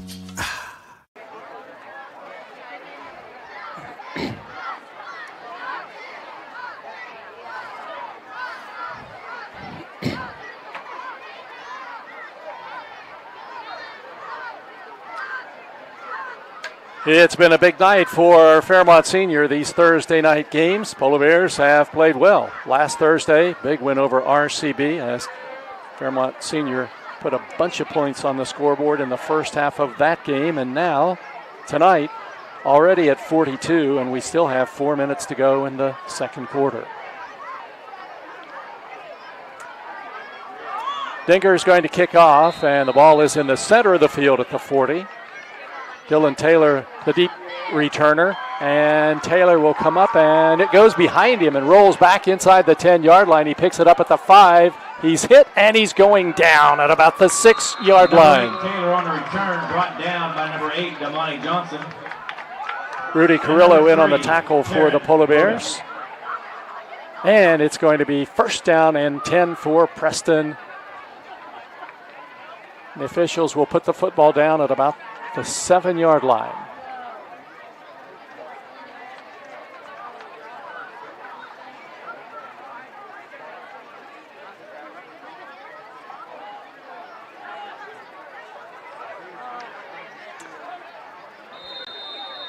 First down, 10 for the Knights, deep in their own territory, trailing the Polar Bears 42-0, and they want to be careful here, obviously. Front line for the Polar Bears now, Max Bracero. Dakota Nisley, outside linebacker on the right side. Gavin Michael and Drew Jackson at linebackers. Handoff up the middle to Likens, and Likens has running room. He takes it out over the 20, the 30, and up to about the 37-yard line. Yeah, watching them on tape prior to this game, it looked like to me their best running play is their inside zone. They ran it pretty well that time. So that's a 30-yard gain for Likens. That's his best running play of the night, and the Knights have a first down.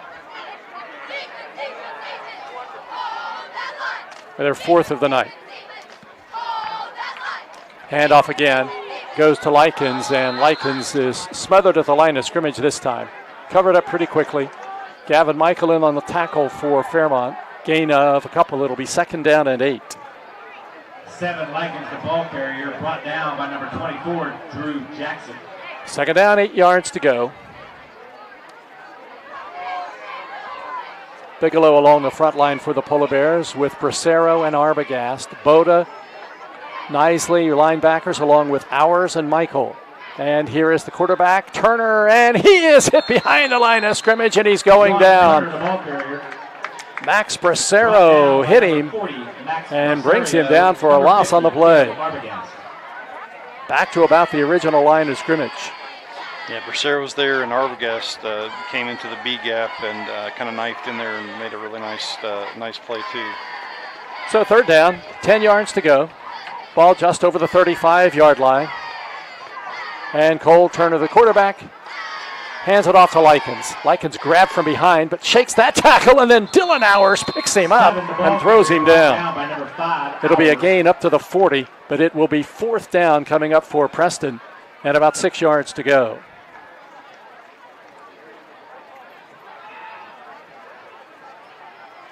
The Knights come to the line of scrimmage,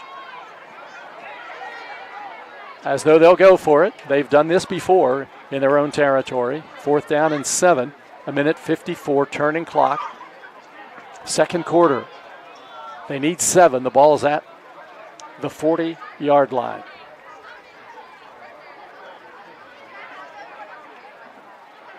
Long count. They're milking the play clock all the way down. And now timeout is called as the play clock turns down to 0. Timeout Preston, 1:34 to go. 2nd quarter, it's the Polar Bears 42, Preston nothing on Fun 93.1 WFGM.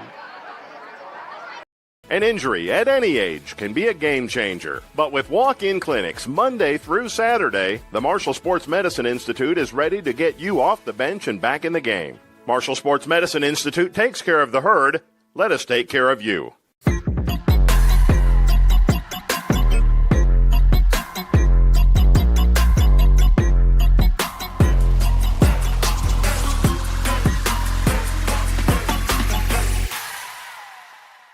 Since 1965, the team at City Construction has been an industry leader in all facets of construction, shaping the West Virginia landscape with some of the most recognizable commercial projects throughout the state. As one of the largest general contractors in north central West Virginia, our outstanding record of quality workmanship and personal service is here for your next project. Call our team of experts today. Give us the opportunity to design build your next project.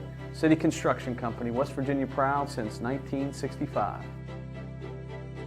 They called timeout. You wouldn't think if they were going to do that, they'd call timeout to punt.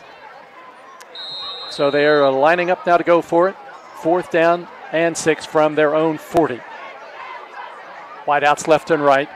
Turner on a design run off the left side. He takes it up to the 45, and he's going to be stopped a yard short of the first down, and the Polar Bears should be taking over on downs. He just came a little short, but that's a great effort by the quarterback trying to get that, but he just came up a little short that play. So Fairmont gets the football, 1:26 on the clock. It's stopped at the change of possession, and the Polar Bears have 45 yards to go in 1:26. And their quarterback, Brody Whitehair, has had quite a night. He is 9 for 10 for 219 yards, and he's thrown 3 touchdowns. And this is good right now because they're going to get a chance to work on their 2 men, it looks like. Or, well, no, they're not. Yeah, it looks as though the Polar Bears. Down it, yeah. Yeah, they're just going to take a knee back at the 50-yard line. I agree with that. That's a good call.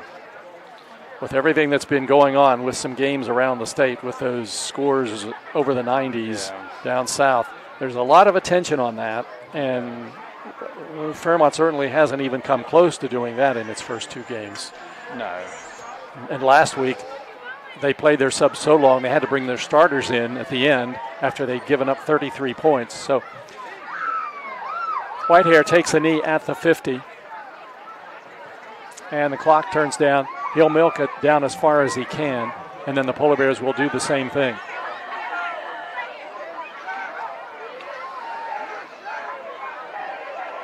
He takes the snap, takes a knee back at the 48-yard line, and that'll be the final play of the first half. So the Polar Bears have an impressive first half here at East West Stadium, and for the second week in a row have a lopsided score at halftime. The score at halftime from East West Stadium in Fairmont: the Fairmont Senior Polar Bears 42 and the Preston Knights nothing. The halftime report coming up next on Fun 93.1 WFGM.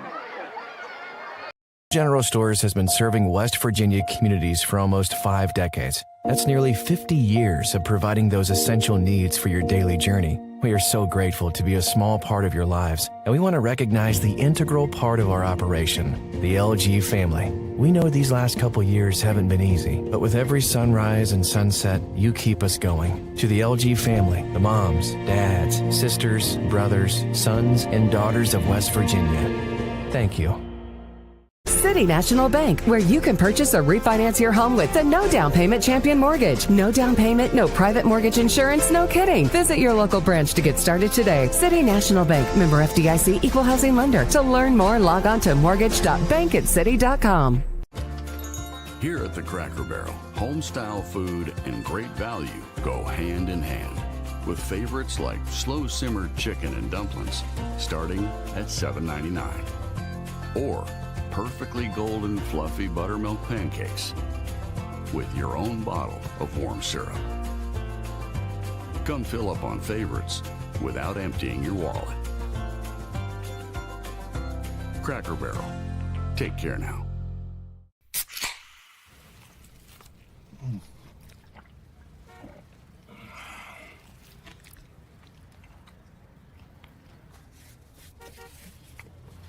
Sandwiches, better with Pepsi. You have a goal. You know what you want. Start with us, New River Community and Technical College, your community college. Take classes online or in a classroom in Beaver, Lewisburg, Summersville, or Princeton, or step outside the classroom in one of our technical or health programs. Find flexible and affordable options to help you reach your goal. It's closer than you think when you start with us, New River Community and Technical College. Apply today.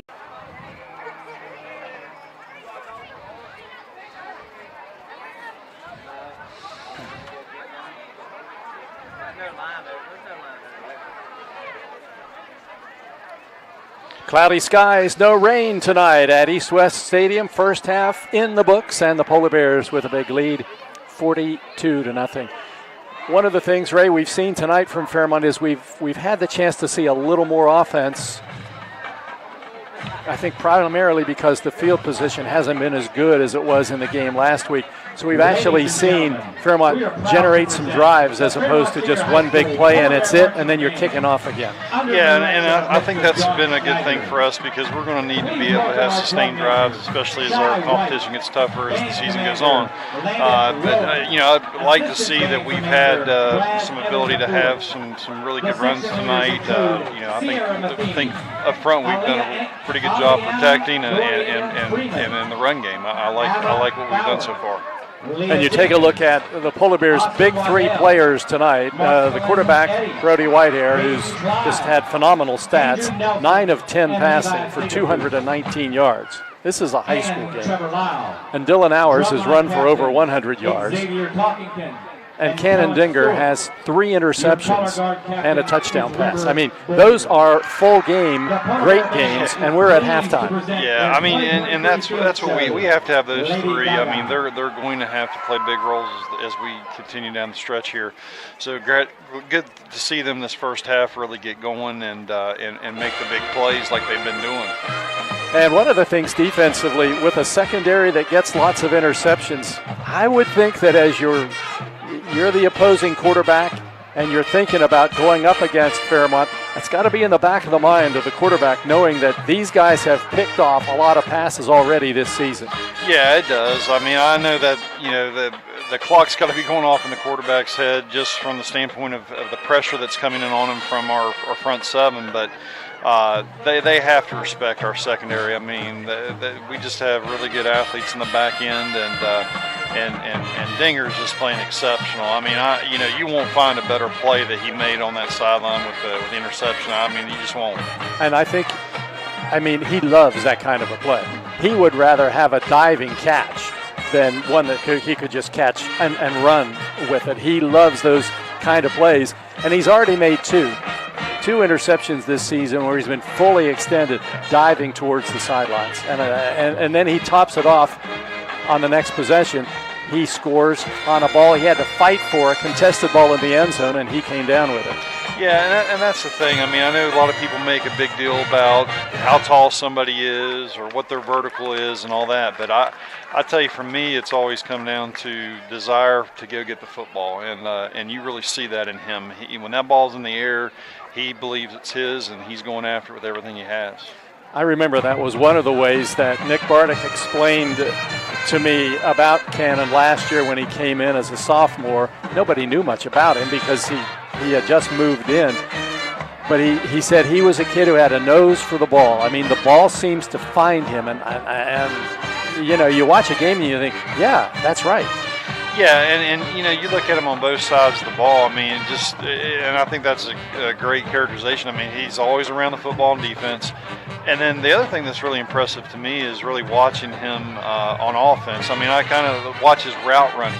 And he has precision when he runs the routes. I mean, he breaks them off sharply. He doesn't round them off. I mean, if he's supposed to be at a certain depth, you can tell that Brody knows that he's going to be where he says he's going to be. And that's huge. That's the trust that Brody has in him as a quarterback.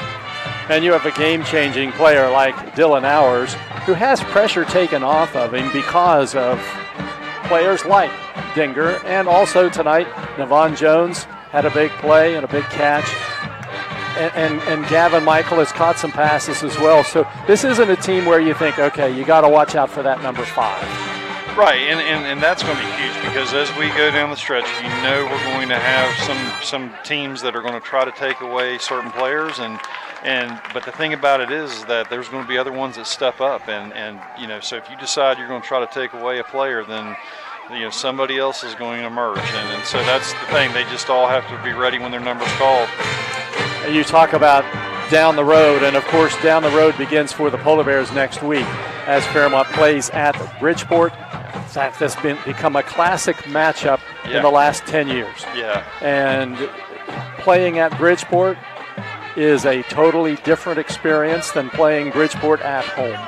It is, and I think, and you've even, heard some of the coaches, the players, I mean, they really like that environment. It's just it's something about playing down there, and I think next week will be no different. It'll be a huge atmosphere.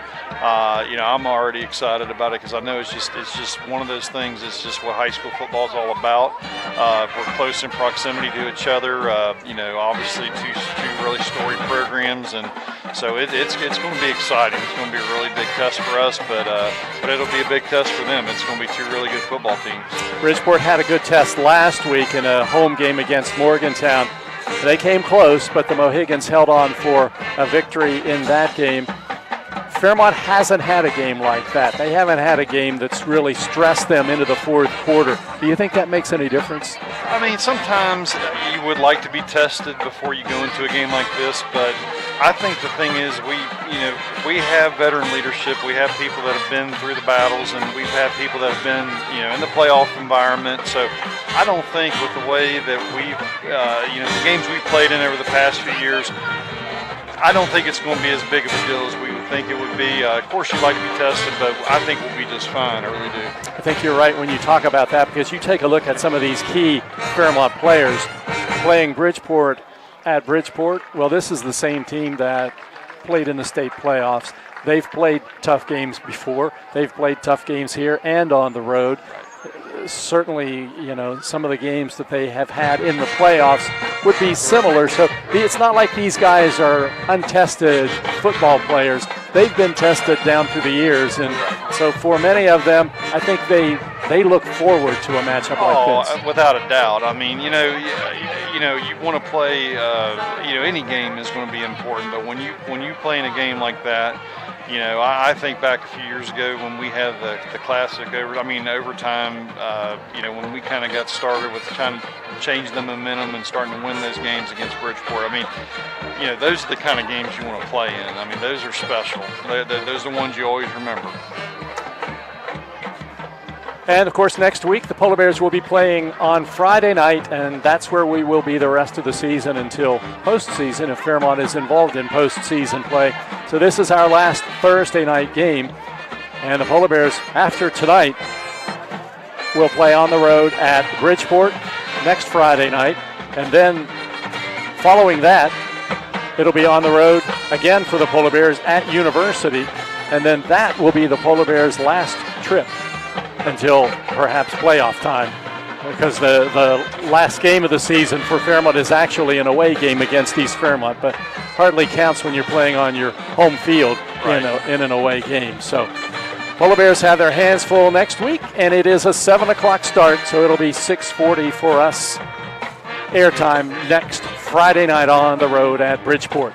But we're still in the first part of this game. It's halftime now. The Polar Bears have a 42-0 lead over Preston, and when we come back, we'll check in with Ray Frazier, fresh from a Penn State trip.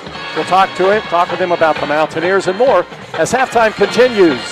From East West Stadium with the score, the Fairmont Polar Bears 42, the Preston Knights nothing on Fun 93.1.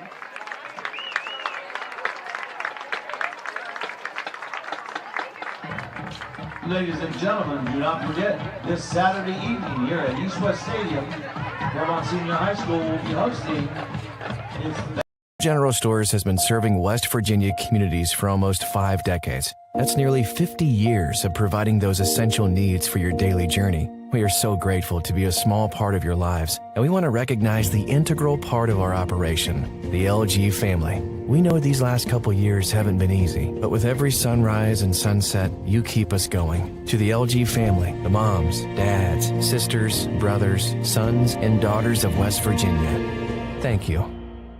City National Bank, where you can purchase or refinance your home with the no down payment champion mortgage. No down payment, no private mortgage insurance, no kidding. Visit your local branch to get started today. City National Bank, member FDIC, equal housing lender. To learn more, log on to mortgage.bankatcity.com. Here at the Cracker Barrel, home-style food and great value go hand in hand, with favorites like slow-simmered chicken and dumplings starting at $7.99, or perfectly golden fluffy buttermilk pancakes with your own bottle of warm syrup. Come fill up on favorites without emptying your wallet. Cracker Barrel. Take care now.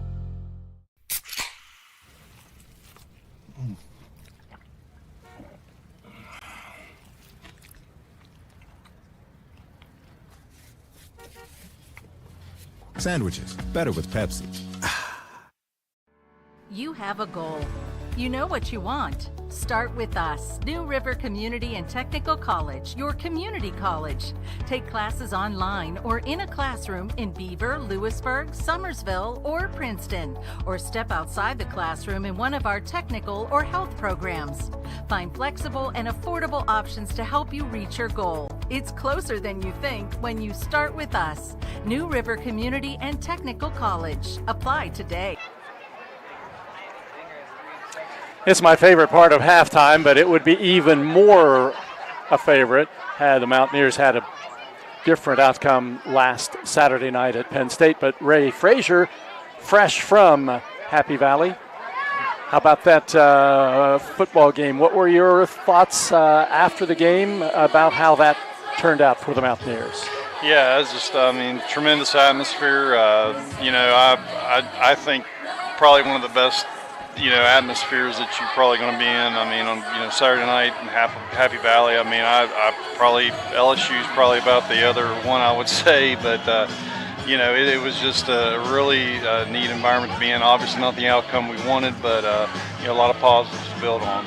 And one of the positives was the offensive line, and of course Zach is anchoring that offensive line at the center spot. They showed the ability early to run the ball and came up with a couple short yardage plays running up against a pretty highly touted Penn State defense. Yeah, they're a tremendous front that they had, and they're going to be a handful for the Big Ten schedule they play and all the teams they do play. But I think there were some positives in the run game. We definitely made some positives there. I think we ran the ball at times very well.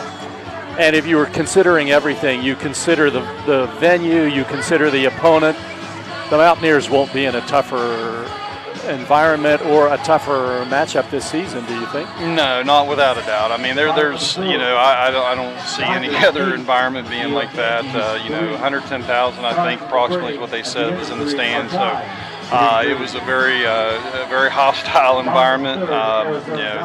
They were into the game from opening kickoff, actually during warm-ups. So it was a very tough environment to be in. But I think we did a really good job of handling the noise, and I think there's a lot of build on with that. When you make a trip like that and you've traveled to that game, do you get to see Zach after the game? Yeah, we do. We did, and my wife and I, and his wife and my son, we got a chance to see him after the game, and so we got to see him, and it's tough, but yeah, we did. You mentioned and his wife, and it's hard for me to imagine. Okay, Zach is married now. Yes. So how is he different as a married man now? Well, I tell you what, he. As we say, he outkicked his coverage and he married up because, she is just a phenomenal young lady. She's in nursing school doing a great job, and she's just, I think, the world of her. And he would say the same thing. And my wife and I, our family, we love her dearly. Well, and as an outsider looking in, I will say she did pretty well too. Well, yeah, but I think he did pretty good. The Mountaineers will get action on Saturday night against Duquesne, and that game will be at home. What do you look for in that one? Well, we got to get a win. That's the first and foremost thing. I think hopefully we can start fast, just kind of like these games for the Polar Bears the past 2 weeks. Hopefully it's that kind of start, and we get out and get a lead. And the hope is that a lot of people get an opportunity to get some experience, to see some new people playing, and everybody stays healthy, and that's the first and foremost thing. But and get ready, because there's a team up north next week that's going to be pretty important. So. Yes, the Mountaineers have this game against Duquesne, and it comes at a good time because the schedule just it doesn't let up. No. And of course, you mentioned the game following that is Pitt, but coming to Mountaineer Field will be a little different experience for the Panthers than what they had last year on their home field. Oh, absolutely. I think a nighttime game, and that's what it's going to be at Mountaineer Field. That's special. That's going to be that's going to be intense. Our fans will be very much into it, and so I hope it's a big home field advantage for us, and I expect it to be. We're at halftime here at East West Stadium where the Polar Bears lead the Preston Knights. It's a lopsided game here. The score at the half is Fairmont 42 and Preston nothing. And when we come back, we'll check the first half stats. That's all coming up next as halftime continues on Fun 93.1 WFGM.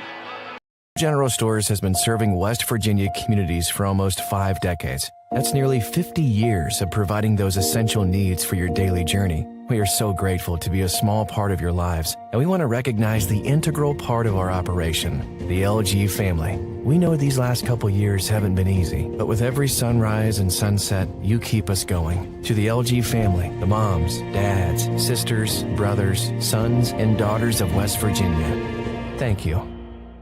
City National Bank, where you can purchase or refinance your home with the no down payment champion mortgage. No down payment, no private mortgage insurance, no kidding. Visit your local branch to get started today. City National Bank, member FDIC, equal housing lender. To learn more, log on to mortgage.bankatcity.com. Here at the Cracker Barrel, home-style food and great value go hand in hand, with favorites like slow-simmered chicken and dumplings starting at $7.99. Or perfectly golden fluffy buttermilk pancakes with your own bottle of warm syrup. Come fill up on favorites without emptying your wallet.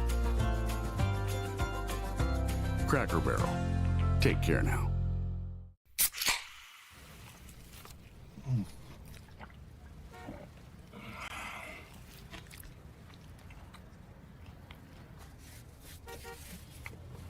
Sandwiches, better with Pepsi. You have a goal. You know what you want. Start with us. New River Community and Technical College, your community college. Take classes online or in a classroom in Beaver, Lewisburg, Summersville, or Princeton, or step outside the classroom in one of our technical or health programs. Find flexible and affordable options to help you reach your goal. It's closer than you think when you start with us. New River Community and Technical College. Apply today. Total offense, Fairmont Senior 374, Preston 73. Polar Bears have fumbled twice, lost both of them. Preston hasn't fumbled, but they have 3 turnovers by Cannon-Dinger interceptions. Rushing leader for the Polar Bears is Dylan Hours, 6 carries, 119 yards. Navon Jones, 1 carry for 56. And Brody Whitehair, 2 attempts for 22. On the other side, it's been Ethan Likens to lead the way for the Knights. He has 63 rushing yards on 12 carries. Quarterback Cole Tucker, 10 carries for 25 yards. Touchdown scorers for the Polar Bears. Navon Jones on an end around, 56 yards out in the first quarter. Just about a minute and a half later, it was Dylan Hours on a 24-yard run. Then a couple of minutes later, Hours caught a 40-yard pass from Whitehair. Then about 5 minutes later, it was Cannon-Dinger catching a 28-yard pass from Whitehair. Then in the second quarter, Damani Johnson scores on a 17-yard touchdown pass. And about 3 minutes later, it's Dylan Hours scoring on a 3-yard run. And after all of those touchdowns, and there were 6 of them, Cam Peschel kicked the extra point good, and that makes Peschel now 20-for-20 in extra points so far this season. And the Polar Bears with a 42-0 lead. Been watching the stats. This is one of the things that I enjoy, especially with the way the Polar Bears have played the last few years, seeing how these players move up the charts on all-time Polar Bear leaders. And it's been fun with the quarterbacks because each one of the Polar Bear quarterbacks in the last 15, 20 years has put himself in a position to be among the top 10 quarterbacks in Polar Bear history. And Brody Whitehair is moving up the list now. Passing yards, he now has 2,861 career passing yards, which moves him into 8th place all time. And he just passed Austin Norman. They had the identical number of passing yards coming into this game. He passed Austin, and next on his list is Kyle Allard who's 7th on the all-time list. And the interesting thing in my mind is Kyle Allard is the quarterback that got all of this started. He was a Kennedy Award winner for the Polar Bears. He was a running and a throwing quarterback, and that's when Fairmont started to make its run, back when Allard was at quarterback. And also, touchdown passes, Whitehair has now moved ahead of Austin Norman. They were also tied in touchdown passes coming into this game. He's moved into 8th place. A couple of touchdown passes behind Trevor Mountain. You remember him as a Polar Bear quarterback from 2008 to 2011. Let me just give you some of these names. You'll remember Connor Neal, all-time leading quarterback for the Polar Bears in terms of passing yards, 6,449. How about Logan Moore? He is the all-time leader in completions and attempts. Gage Michael, not far behind. You take a look at Gage's stats, though, and you have to also go over to the rushing side. He is the 2nd all-time leading rusher in Fairmont Senior history. Wow. He trails Bryson Gilbert, who had 4,200, and Gage had 37. Now, you might think, well, what about some of the old-timers? Well, they're in the top 5. Mike Joseph, strength conditioner at WVU now. He played for the Polar Bears in the early 90s. He had 2,874 yards. And then there's Dwight White. Dwight was a flashy runner. Joseph wasn't as flashy as he was just powerful, but Dwight was a flashy runner from the mid-90s. He has 2,696 total yards. And here's the name that will surprise you. 5th all-time leading rusher. You would never, ever guess it if I asked you in a trivia question, because it's Noah Harmon. Oh, wow. Yeah. 2,000, great player. 2,509 yards. Tough player. And he played back in the 2011 to 2013 time, but he's been overshadowed by some others, and he was another, not as flashy as a Bryson Gilbert was. Tough running back. But he was a powerful runner for the quarterbacks, and he is 5th all-time leading rusher for the Polar Bears. So there we had a chance to go back in time, and this has just been such a stretch for Fairmont Senior. And, you know, people talk about Fairmont Senior football as though it's always been this way. And the Polar Bears, as all teams, except maybe Bridgeport, had some dry years. And I've broadcast those games as well. In the early 2000s, they struggled at times and had some big lopsided games against Morgantown and University, but that was back when they were in the same class as the Polar Bears. So Morgantown University, not just in the same class, but in the same conference. And it was a different time back then. But nowadays, things are much different. Yeah, definitely. But, you know, to the stretch of quarterback play, I just, you know, we talked about it last week. It's amazing. You know, like you say, you think it's going to run out, and here we go. We have another one that shows up, and I think it's a combination of being the good fortune of having really good talent, great talent, but it's also, I think the coaches have to get some credit too, because they've done a really good job developing these quarterbacks over the years. I think of Dominic Smith. He was a quarterback that nobody thought was going to be a big-time quarterback. Yeah, he was phenomenal. Yeah, he's 3rd in Polar Bear history in completions as a quarterback. And he threw 348 completions for Fairmont Senior. And his passing yards, over 5,000 for Dominic Smith. And Dominic played in the 2012 to 2015 time period, but he was a little guy, but he could throw the ball. Okay, we've got a game going on here. We might as well turn our attention back to the field because Preston is going to kick off, and the Polar Bears will return this kick. This will be the first time tonight that Preston has kicked off. Cole Turner, who's their quarterback and their punter and their extra point kicker, is also kicking off. And deep for Fairmont, Dylan Hours and Cannon Dinger. You take your choice. And Not either's a good choice if you're Preston, and they kick it towards Ours. He picks it up at the 17, goes out to the 20, the 25, the 30, the 35, the 40, the 45, the 50. Down the sidelines at the 40. He's at the 30, the 20, the 15, the 10, the 5. He's into the end zone. It's a Polar Bear touchdown. It's an 83-yard kickoff return for Dylan Ours, and the Polar Bears strike first in the second half and lead it 48-0.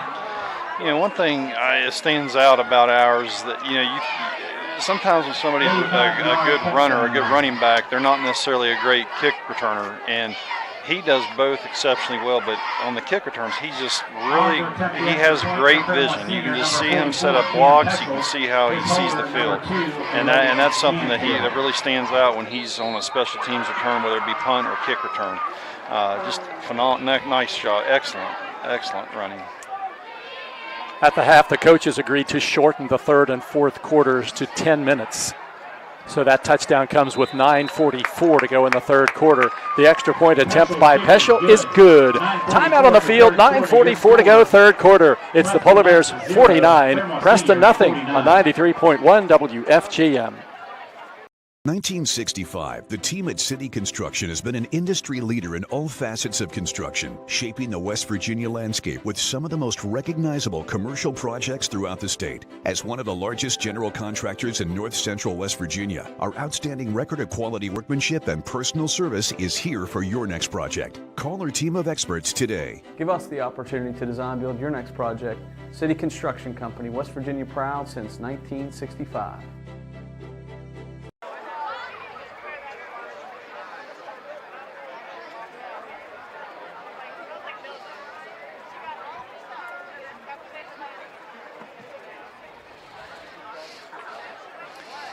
Kickoff's the name of the game here to start the second half. The Polar Bears took theirs to the end zone, and now Fairmont will kick back to Preston.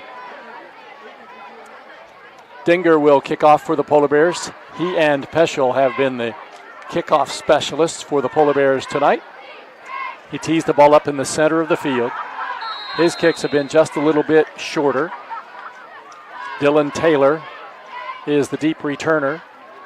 And this one is high, end over end, and taken at the 11-yard line by Dylan Taylor. Taylor runs wide to the right side, grabbed by the jersey, but gets free. Gets to the 25, the 30, and then over the 30 to about the 33-yard line. And that's where Preston will go. First down and 10. Stop on the play for the Polar Bears was made by Jackson Lowther. And number 32, Jackson Lowther. First down, 10. First and 10 from the 33-yard line for Preston. Preston with the football. Call it the 33 now. And the Knights send their wideouts to the left and to the right, two each way. And the quarterback takes the snap and hands it off to Likens, who's grabbed from behind and takes it back to the line of scrimmage and maybe an extra yard before he's brought down there. Number 7, the ball carrier. Stop on the play was made by Dylan Ours. 5, Ours. It'll be a gain of a yard, second down and 9.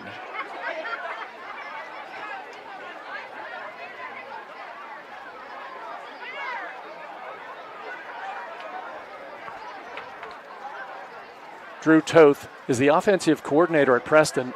This is his first year. He spent the last 7 years at Lincoln High School. Turner is back to pass. Looks short. Pass complete at the 28-yard line and taken down to the 40 and over the 40 to about the 43-yard line. It'll be close to a Preston first down. Yeah, they had a great play call that time. Getting rid of it quick throw. To number 7, Ethan Likens caught the pass. That's the first pass completion for positive yards for the Knights tonight. An 11-yard pass play. And Preston gets its 5th first down. The ball comes up to the 45-yard line. Turner sprinting to the near side, fakes the pass. Now he's running with it to the 45 and gets up to about the 48-yard line. Gavin Michael brings him down. It'll be a gain of about 3 yards on the play for the quarterback, Turner. Yeah, I think that's the thing they need to do this second half is try to roll him out a little bit, try to get him out of the pocket. They like to play fast. They're right back at the line of scrimmage. 2 receivers to the left and 2 to the right. Turner takes the snap, sprinting to the right, wants to pass, sends it towards the sidelines, and the pass is broken up and intercepted. It's Damani Johnson who dives and catches the deflected pass at about the 31-yard line, and the Polar Bears have the football with 7:55 to go in the third quarter. Yeah, that's the tip drill paying dividends. That's something they work on in practice. All teams do, and that was just a phenomenal play by us. This is great. Second time the Polar Bears have had an interception fully laid out, and that was Damani Johnson who caught that one, and is set down at the 32 in Fairmont territory with 7:55 on the stop clock here in the third quarter. Fairmont 49. Preston nothing. Whitehair in the pistol formation, and he has Johnson behind him. It's first down and 10, and Johnson gets the handoff, and he's dropped at the 31-yard line for a yard loss. Nice defensive play up front for the Knights. Yeah, that's one of the few negative yardage plays we've had. That's what we need to try to stay out of. Official timeout. Checking my stats. Ray, you were right on that one. It is the only negative yard play if you don't count taking a knee, and you don't count that.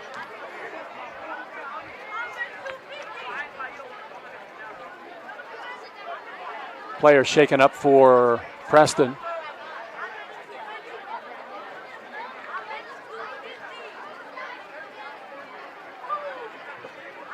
No problems now as the training staff comes to the sidelines and the officials call the teams back to the line of scrimmage. So Fairmont has it second down and 11. Whitehair, if you're wondering about his passing stats tonight, couldn't be much better. 9 for 10 for 219 yards. Thinking going to the air now with a second down and 11. And Brody back to pass. Lost one downfield long for Jones, and it's broken up incomplete at about the 30-yard line, but the pass was thrown on target. It was just broken up and defended pretty well by the Knights.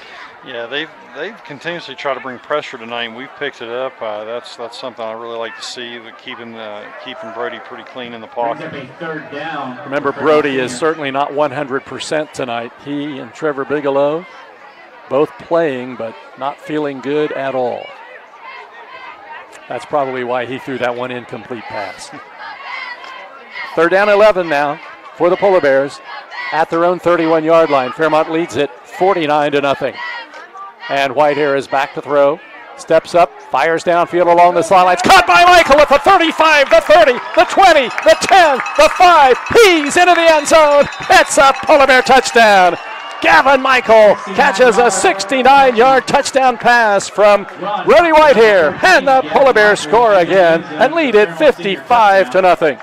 And great job all the way around. They brought 6 in pressure, and we pick it up. Excellent, nice job, and he hit him in stride. Hit Michael in stride. Nice pass.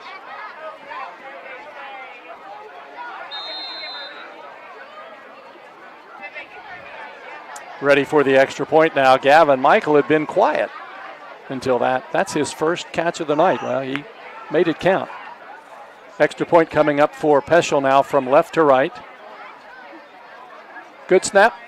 Kick is up. And he's automatic.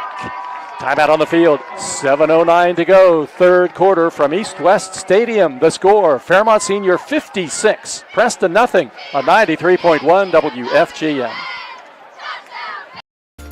Here at the Cracker Barrel, home-style food and great value go hand in hand, with favorites like slow-simmered chicken and dumplings starting at $7.99, or perfectly golden fluffy buttermilk pancakes with your own bottle of warm syrup. Come fill up on favorites without emptying your wallet. Cracker Barrel. Take care now.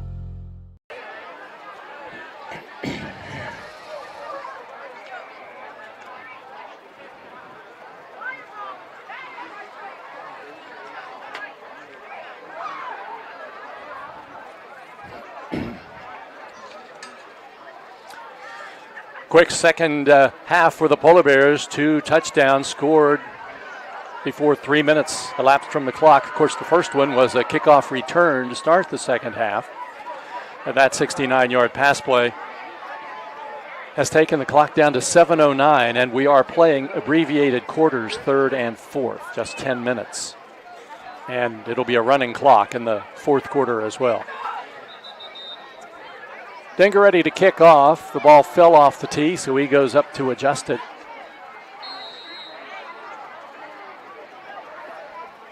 Cannon only gets about a 5-yard run up to the ball, and he kicks it downfield, end over end. Dylan Taylor catches it at the 11. Gets out to the 15, comes back the other way, over the 20 to the 25, and then is hit and brought down there. Josiah Jones was in on that tackle for the Polar Bears. 42, Josiah Jones. And number 3. So the ball is going to be marked down. 1st and 10 from the 26. Let's see where the official is going to put it. At the 26-yard line. And the Knights will go from there. Tristan Wills is a corner on the near side as the Polar Bears have lots of new players in the game. Jay Papali along the front line, along with Deshaun Floyd. And the handoff goes to Likens, and Papali hits him first, but then he breaks free and gets back to about the 28-yard line, rather. Tackle made by number 24, Drew Jackson. Jackson brings him down. Papali had him first, but couldn't finish the deal. And it'll be a gain of about 3 yards on the play, and it's going to be 2nd down and 7.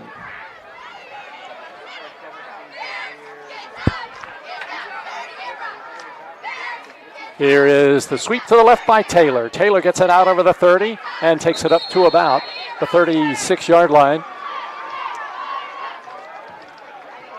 Drew Jackson in on the play for the Polar Bears. Dylan Taylor carries the football and gets it up to the 36-yard line. So it'll be a 7-yard gain. 1st down, Preston. Turner back to pass, now rolling to the left, fires under pressure downfield. The pass incomplete at about the 44-yard line. Taylor broken up by number 6, Rudy Carrillo. Taylor, the intended receiver. Carrillo defending on the play for the Polar Bears. 2nd down and 10 now. Yeah, I thought Carrillo almost had an interception there. Well, Fairmont already has 4 pass interceptions tonight. It's 2nd down and 10 for the Knights. Clock stopped with 6:11 to go in the third quarter. Fairmont 56, Preston nothing.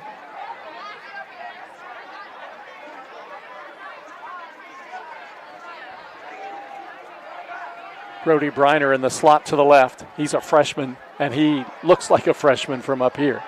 And the quarterback back to throw. Near side pass incomplete. It was intended for Selden Greaser.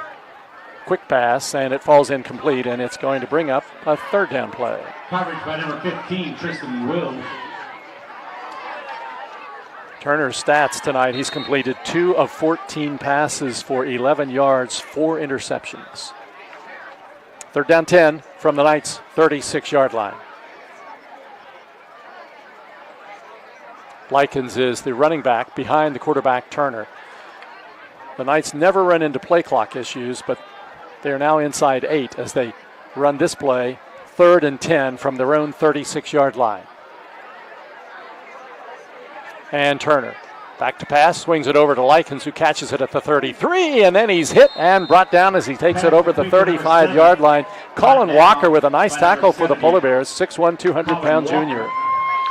Yeah, these young guys that are getting in the game now and playing, I mean, these first 3 weeks, they've really gotten some pretty quality reps against, the varsity competition. I think that's going to pay off as we go through this season, because we've got to have depth as we go through, the stretch run of our season.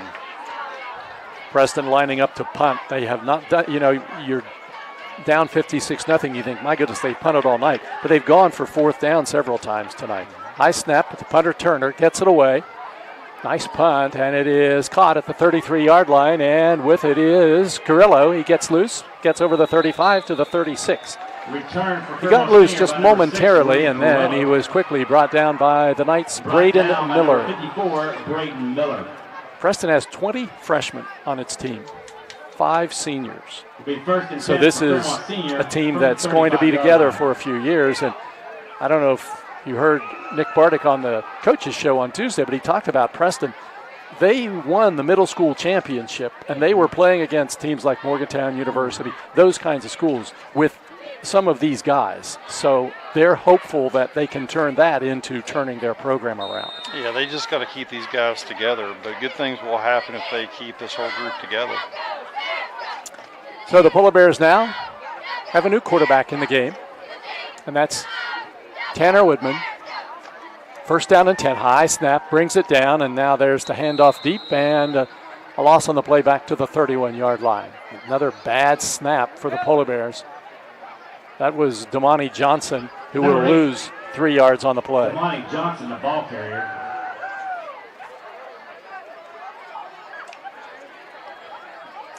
This was one of the problems last week against RCB when the reserves came in. They couldn't get the snap to the quarterback in the shotgun. It kept going over his head and created issues, and Polar Bears gave up 33 points.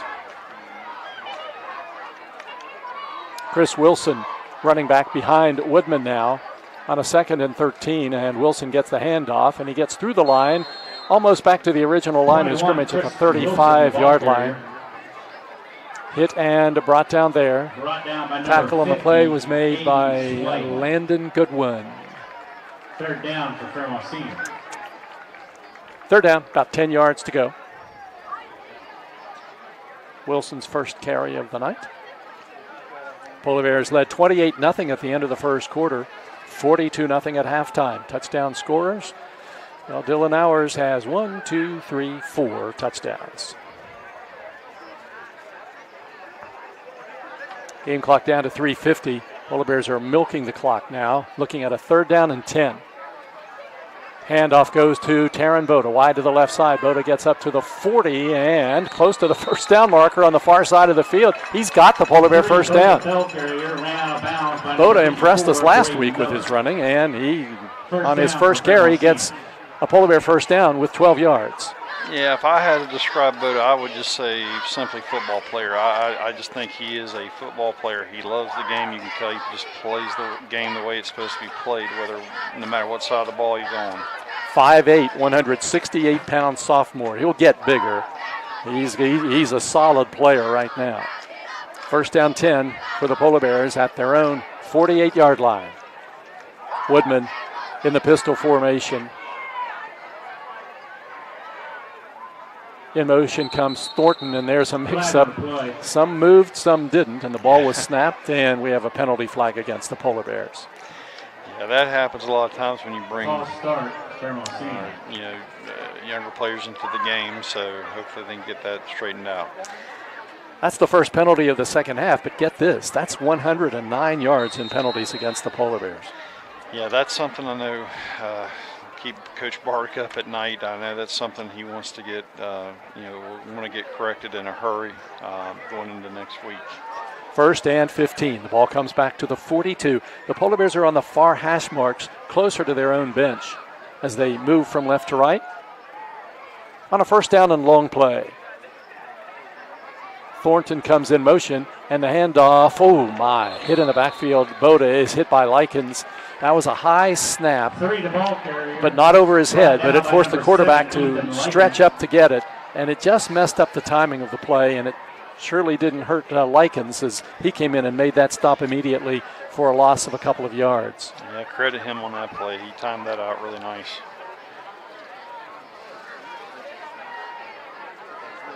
It's actually a 4-yard loss for Boda on that carry, so it's now going to be 2nd down for the Polar Bears and 19 yards to go.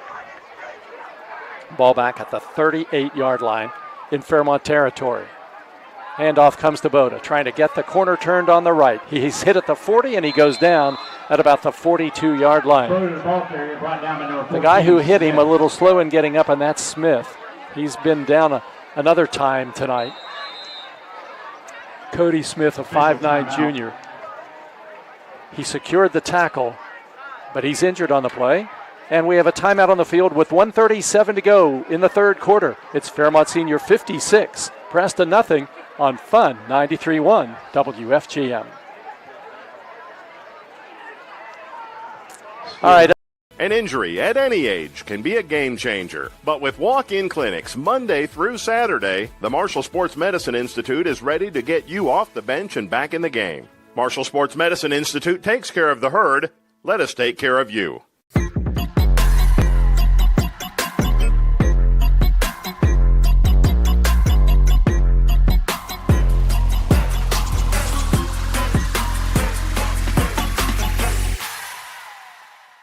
Since 1965, the team at City Construction has been an industry leader in all facets of construction, shaping the West Virginia landscape with some of the most recognizable commercial projects throughout the state. As one of the largest general contractors in north central West Virginia, our outstanding record of quality workmanship and personal service is here for your next project. Call our team of experts today. Give us the opportunity to design build your next project.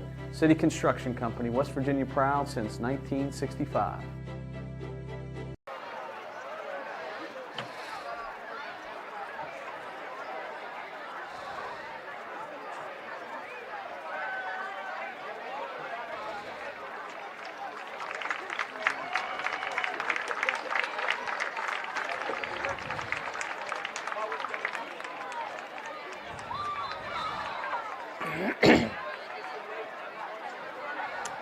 Come back after this one.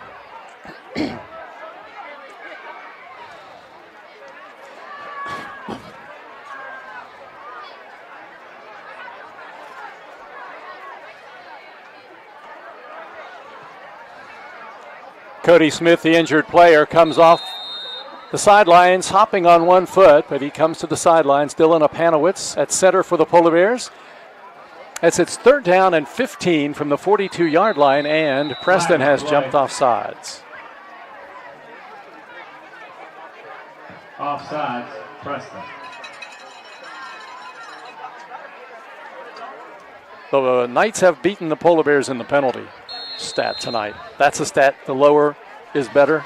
Preston has 15. The Polar Bears have 109.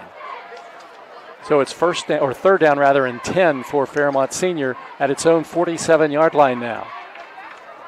Clock down to 1:13 to go. And Woodman back to pass. Sets up, fires downfield, and the pass is in and out of the hands of Tavion Thornton at the 45-yard line. Incomplete. And it brings up a 4th and 10. Yeah, overall pretty well executed play. We just didn't come up with the pass, but it was encouraging to see that young offensive line pick up the pressure and give Woodman time to throw. As a passer this season, Tanner Woodman now 2 of 4. And the Polar Bears on 4th and 10 at the 47 will go for it. 2 wideouts to the left and 2 to the right. And now Woodman's going to just punt it away. And that's a good job because the ball's going to hit at the 25, but takes a neutral bounce, and it'll bounce out towards about the 27-yard line, and that's where Preston will go, 1st down and 10. So it turns out to be about a 26-yard punt. Looked as though it was going to take a bounce and then roll, but it took a bounce and went sideways. Yeah, it was a nice punt. Accomplished what the Polar Bears wanted to do, and it puts Preston back in not ideal field position now with 53 seconds to go in the 3rd quarter, and the Polar Bears leading 56-0.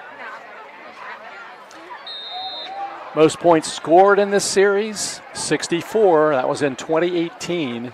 Polar Bears had a very lopsided win, 64-0 that year. Turner at quarterback. Hands it off to Likens, and Likens up the middle, takes it out over the 30, the 35, and close to the 40-yard line. He'll have a Preston 1st down as he gets about 13 yards on the play. Yeah, they just got that inside zone play again, and that's been their best play. 80 rushing yards for Ethan Likens tonight. Preston gets 1st down number 6. And the Knights now have the ball at the 40. 30 seconds to go in the quarter.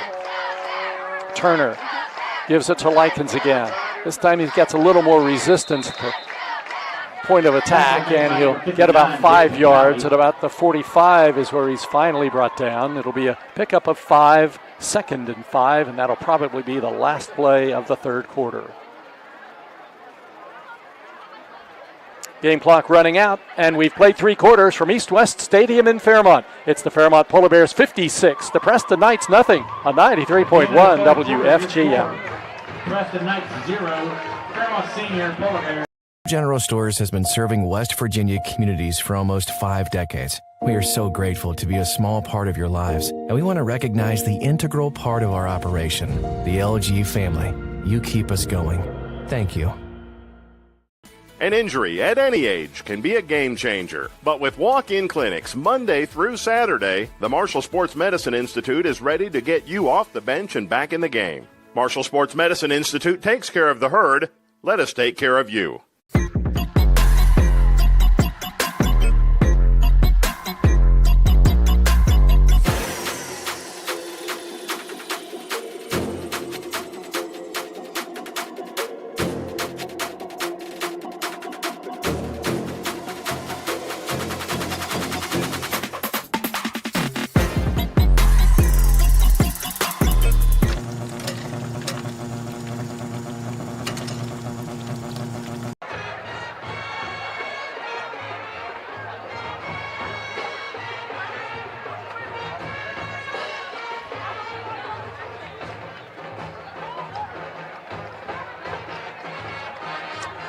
Ten minutes to go in this shortened game, and the running clock will begin as the Polar Bears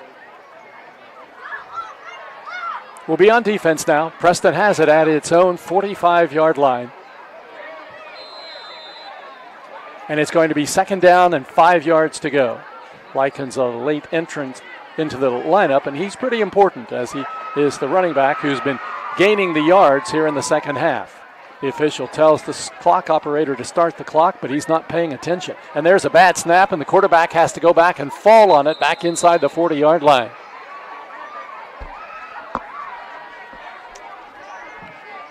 See if they're going to mark it at about the 37.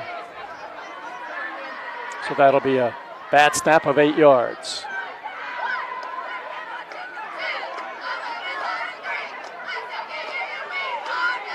So 3rd down and about 12 yards to go now. Preston needs to get the ball to midfield. And they're on their own 37-yard line. Quarterback Turner sends Briner in motion, and he hands him the ball. The little guy running wide to the left side, and oh my, he's hit along the sidelines, and he goes down for a loss on the play. Number 3, Brody Briner, the ball carrier for Preston. Nice defensive play for the Polar Bears. Brought down by made by Justice Smith. He's a 5'6", 150-pound sophomore. Tackle for loss. They all like those. And it'll be a loss of 3 yards on the play, 4th down and long, and a punting situation. You would think a punting situation. But the quarterback lining up as though he's going for it. They've got to get it to the 50, so it's 4th and about 17 to go. And he's back to pass, swings it over to Likens, who catches it at the 30-yard line. He's hit there, and he's brought down at the 35. That's another nice play by the Polar Bears, Colin Walker. Number 42, and it'll be a gain of 2 yards on the play, and the Polar Bears take over on downs.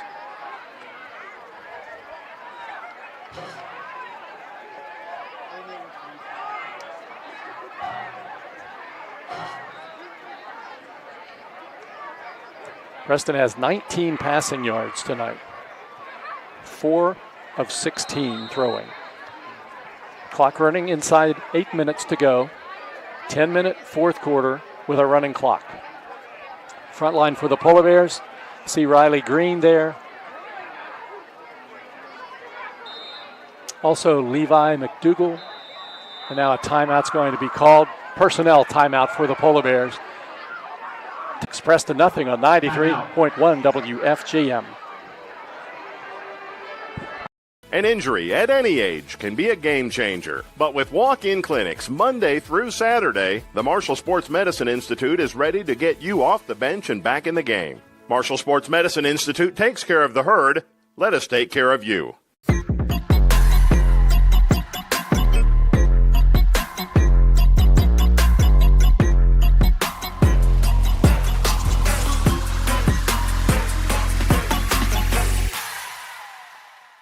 Since 1965, the team at City Construction has been an industry leader in all facets of construction, shaping the West Virginia landscape with some of the most recognizable commercial projects throughout the state. As one of the largest general contractors in north central West Virginia, our outstanding record of quality workmanship and personal service is here for your next project. Call our team of experts today. Give us the quarterback is Tanner Woodman. And now Justice Smith lines up as a running back behind him. It's first down and 10 from the Preston 35. And there's the handoff to Smith, who breaks one tackle, but he's still brought down for a loss of about a yard on the play. 35, Smith, the ball carrier. Brought down by number 16, Selden Greaser.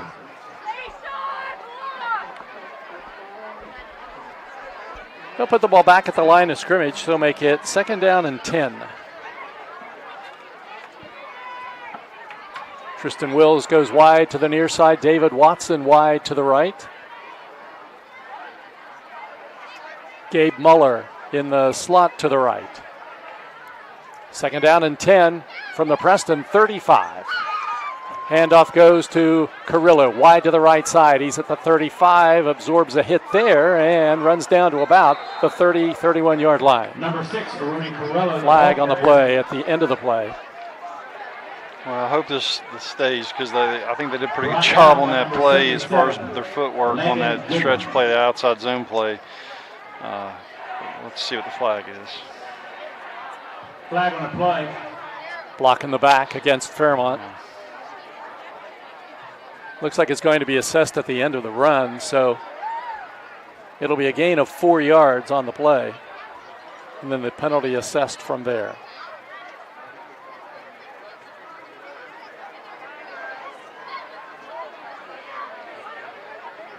Fans are asked to please put their trash in the containers on their way out this evening. So the ball comes back to the 41-yard line. Appreciated by the Parrow to Better family. Fairmont Senior up to 119 penalty yards tonight. 6:13 turning clock. Fourth quarter. Polar Bears 56, Preston nothing. Woodman at quarterback. Fakes it and keeps it off the right side. He's at the 40, the 35, and then bumped out of bounds on the far side of the field by Preston's Colin Lyons. Yeah, well blocked play. Good job by Woodman going down the sideline. Nice positive play. Remember, the sidelines plays don't stop the clock now. And he is very close to a first down. He's going to be just a couple of yards short as they set the football down at the 27-yard line.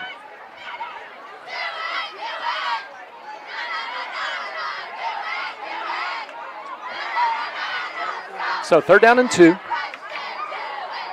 And Woodman gives it off to Carrillo, wide to the left side. He's at the 25, the 20, the 15, the 10. He's down to the 5, and he dangles into the end zone. It's a Polar Bear touchdown.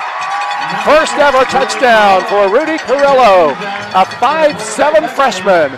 And the Polar Bears score and lead it 62-0. Oh my.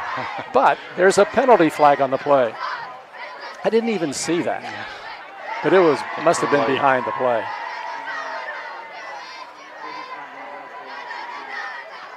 So that will take the touchdown out of Carrillo's scrapbook. But he'll still get a gain down to the 12. So it's going to be a 15-yard run for Carrillo. And the Polar Bears hit with a 10-yard penalty. Yeah, for the record, Jeff, if you ask any offensive lineman, they never hold. It's just they're misunderstood. Yes. From the 22, it's first down Polar Bears, and there's Carrillo off the right side, and he is hit, fumbles the football, picks it up, he's running again. Takes it down the 25, the 20, he's down to the 15, inside the 15, the 10, the 5, and down to the goal line. And he is going to be stopped short, and there's another flag down at the 22. And another major penalty against Polar Bears block in the back. I don't think you have to worry about the Polar Bears tacking on a touchdown here. So that's going to bring this one back. That one was interesting because he actually fumbled the ball picked it up, and then just like it had never happened, just started running again.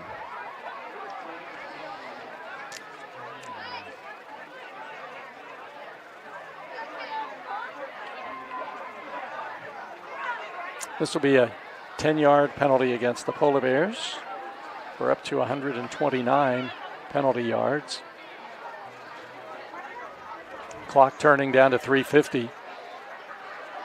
Fairmont 56, Preston nothing. And of course, these are all kids who don't play very much in the game now. Woodman takes the high snap. Actually, it's picked up by Justice Smith, who runs wide to the left side. He takes it down to the 30, cuts inside at the 25, and is run out of bounds close to the 20-yard line. I'll tell you, that was impressive by Smith. Yeah. Coming up with that was... It was a high snap, and Smith just ended up taking it. It's a 12-yard gain. And it's going to be 2nd down and 8 for the Polar Bears. Clock turns down to 3:08. Next week, Fairmont's on the road at Bridgeport. 7 o'clock game. Prior to that, Coaches Show, Tuesday night. The Parmar Coaches Show from the Mason Jar. Come on out, be a part of it, 6 o'clock on Tuesday night. 2nd down play, 8 yards to go. Woodman takes the snap, fakes it, and keeps it. Running wide to the right side. He's at the 20, he's at the 15, then gets trapped, gets trouble, gets inside the 10, and down out of bounds, close to the goal line. 27, Woodman, the ball carrier. So he's going to get down to about the 2-yard line, and it'll be 1st and goal from there with 2:25 to go. Fairmont leading 56-0.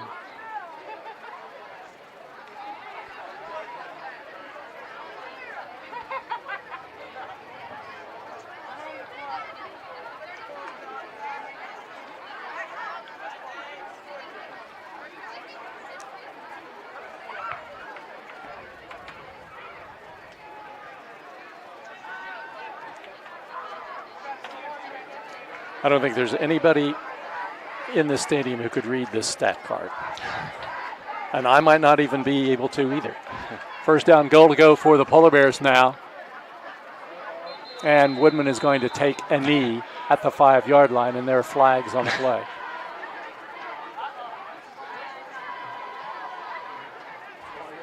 False start called against the Polar Bears.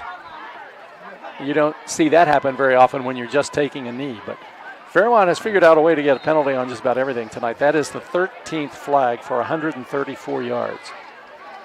Fairmont has more penalties than Preston has offense. 1:10 to go. It'll be 1st down. Goal to go. Ball comes back out now to the 6-yard line. And the Polar Bears will just take another knee. And that's what Woodman does, back at the 11-yard line. No way was Nick Bardick going to have the Polar Bears run that one in from the 1-yard line. Nah. Not with the score 56-0. Although they did score, well, they scored one touchdown that was called back and almost scored another one that was called back. But that was a little different. Those were actual plays from about 20 yards away. Coach Bardick has always had a lot of class, and he will always have class. So that's something that, we're always proud of, and, that's the right thing to do. Woodman has now taken his 3rd knee, and that's all that it will take because the time will run out on the Preston Knights here at East West Stadium in Fairmont. And the Polar Bears have set the stage for next week as Fairmont has won its 3rd straight game. An easy win tonight over Preston. The final score, Fairmont Senior 56, Preston nothing. Wrap-up show coming up next on Fun 93.1 WFGM.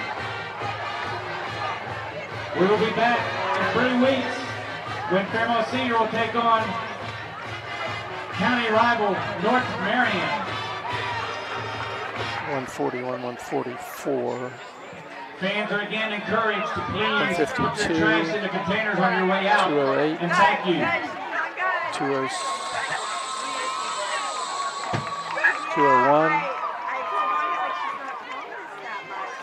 Kind of just took an adjustment, but when she got to come home 197. And I can already tell like she's a 191.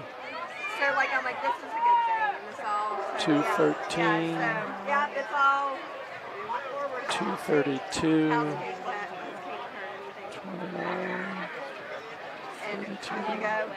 261. All right, we're still praying for him. Yeah, we're still praying for him. We gotta get. I have a text for Molly.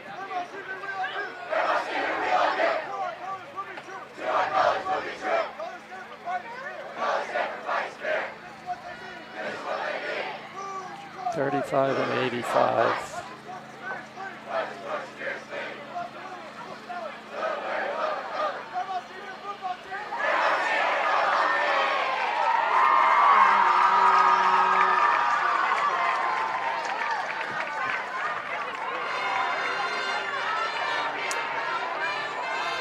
Hey, what's next? Is a player of the game next?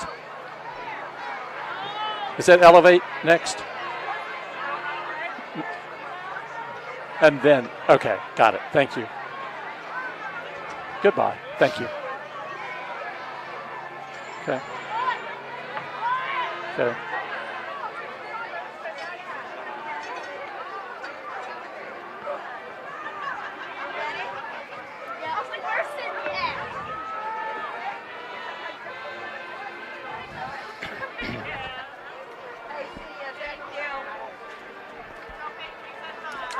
It was kind of the game you were hoping for tonight for Fairmont Senior, with illness affecting some players and at least one starter not even here. But the Polar Bears come up with a pretty easy win and seemed to be a clean game, and didn't seem to be any injuries as far as Fairmont is concerned. Yeah, that's the most important thing, getting out of here healthy and going into next week. And obviously they're going to have a good week of practice next week, but that's definitely what they wanted to get out of here tonight with.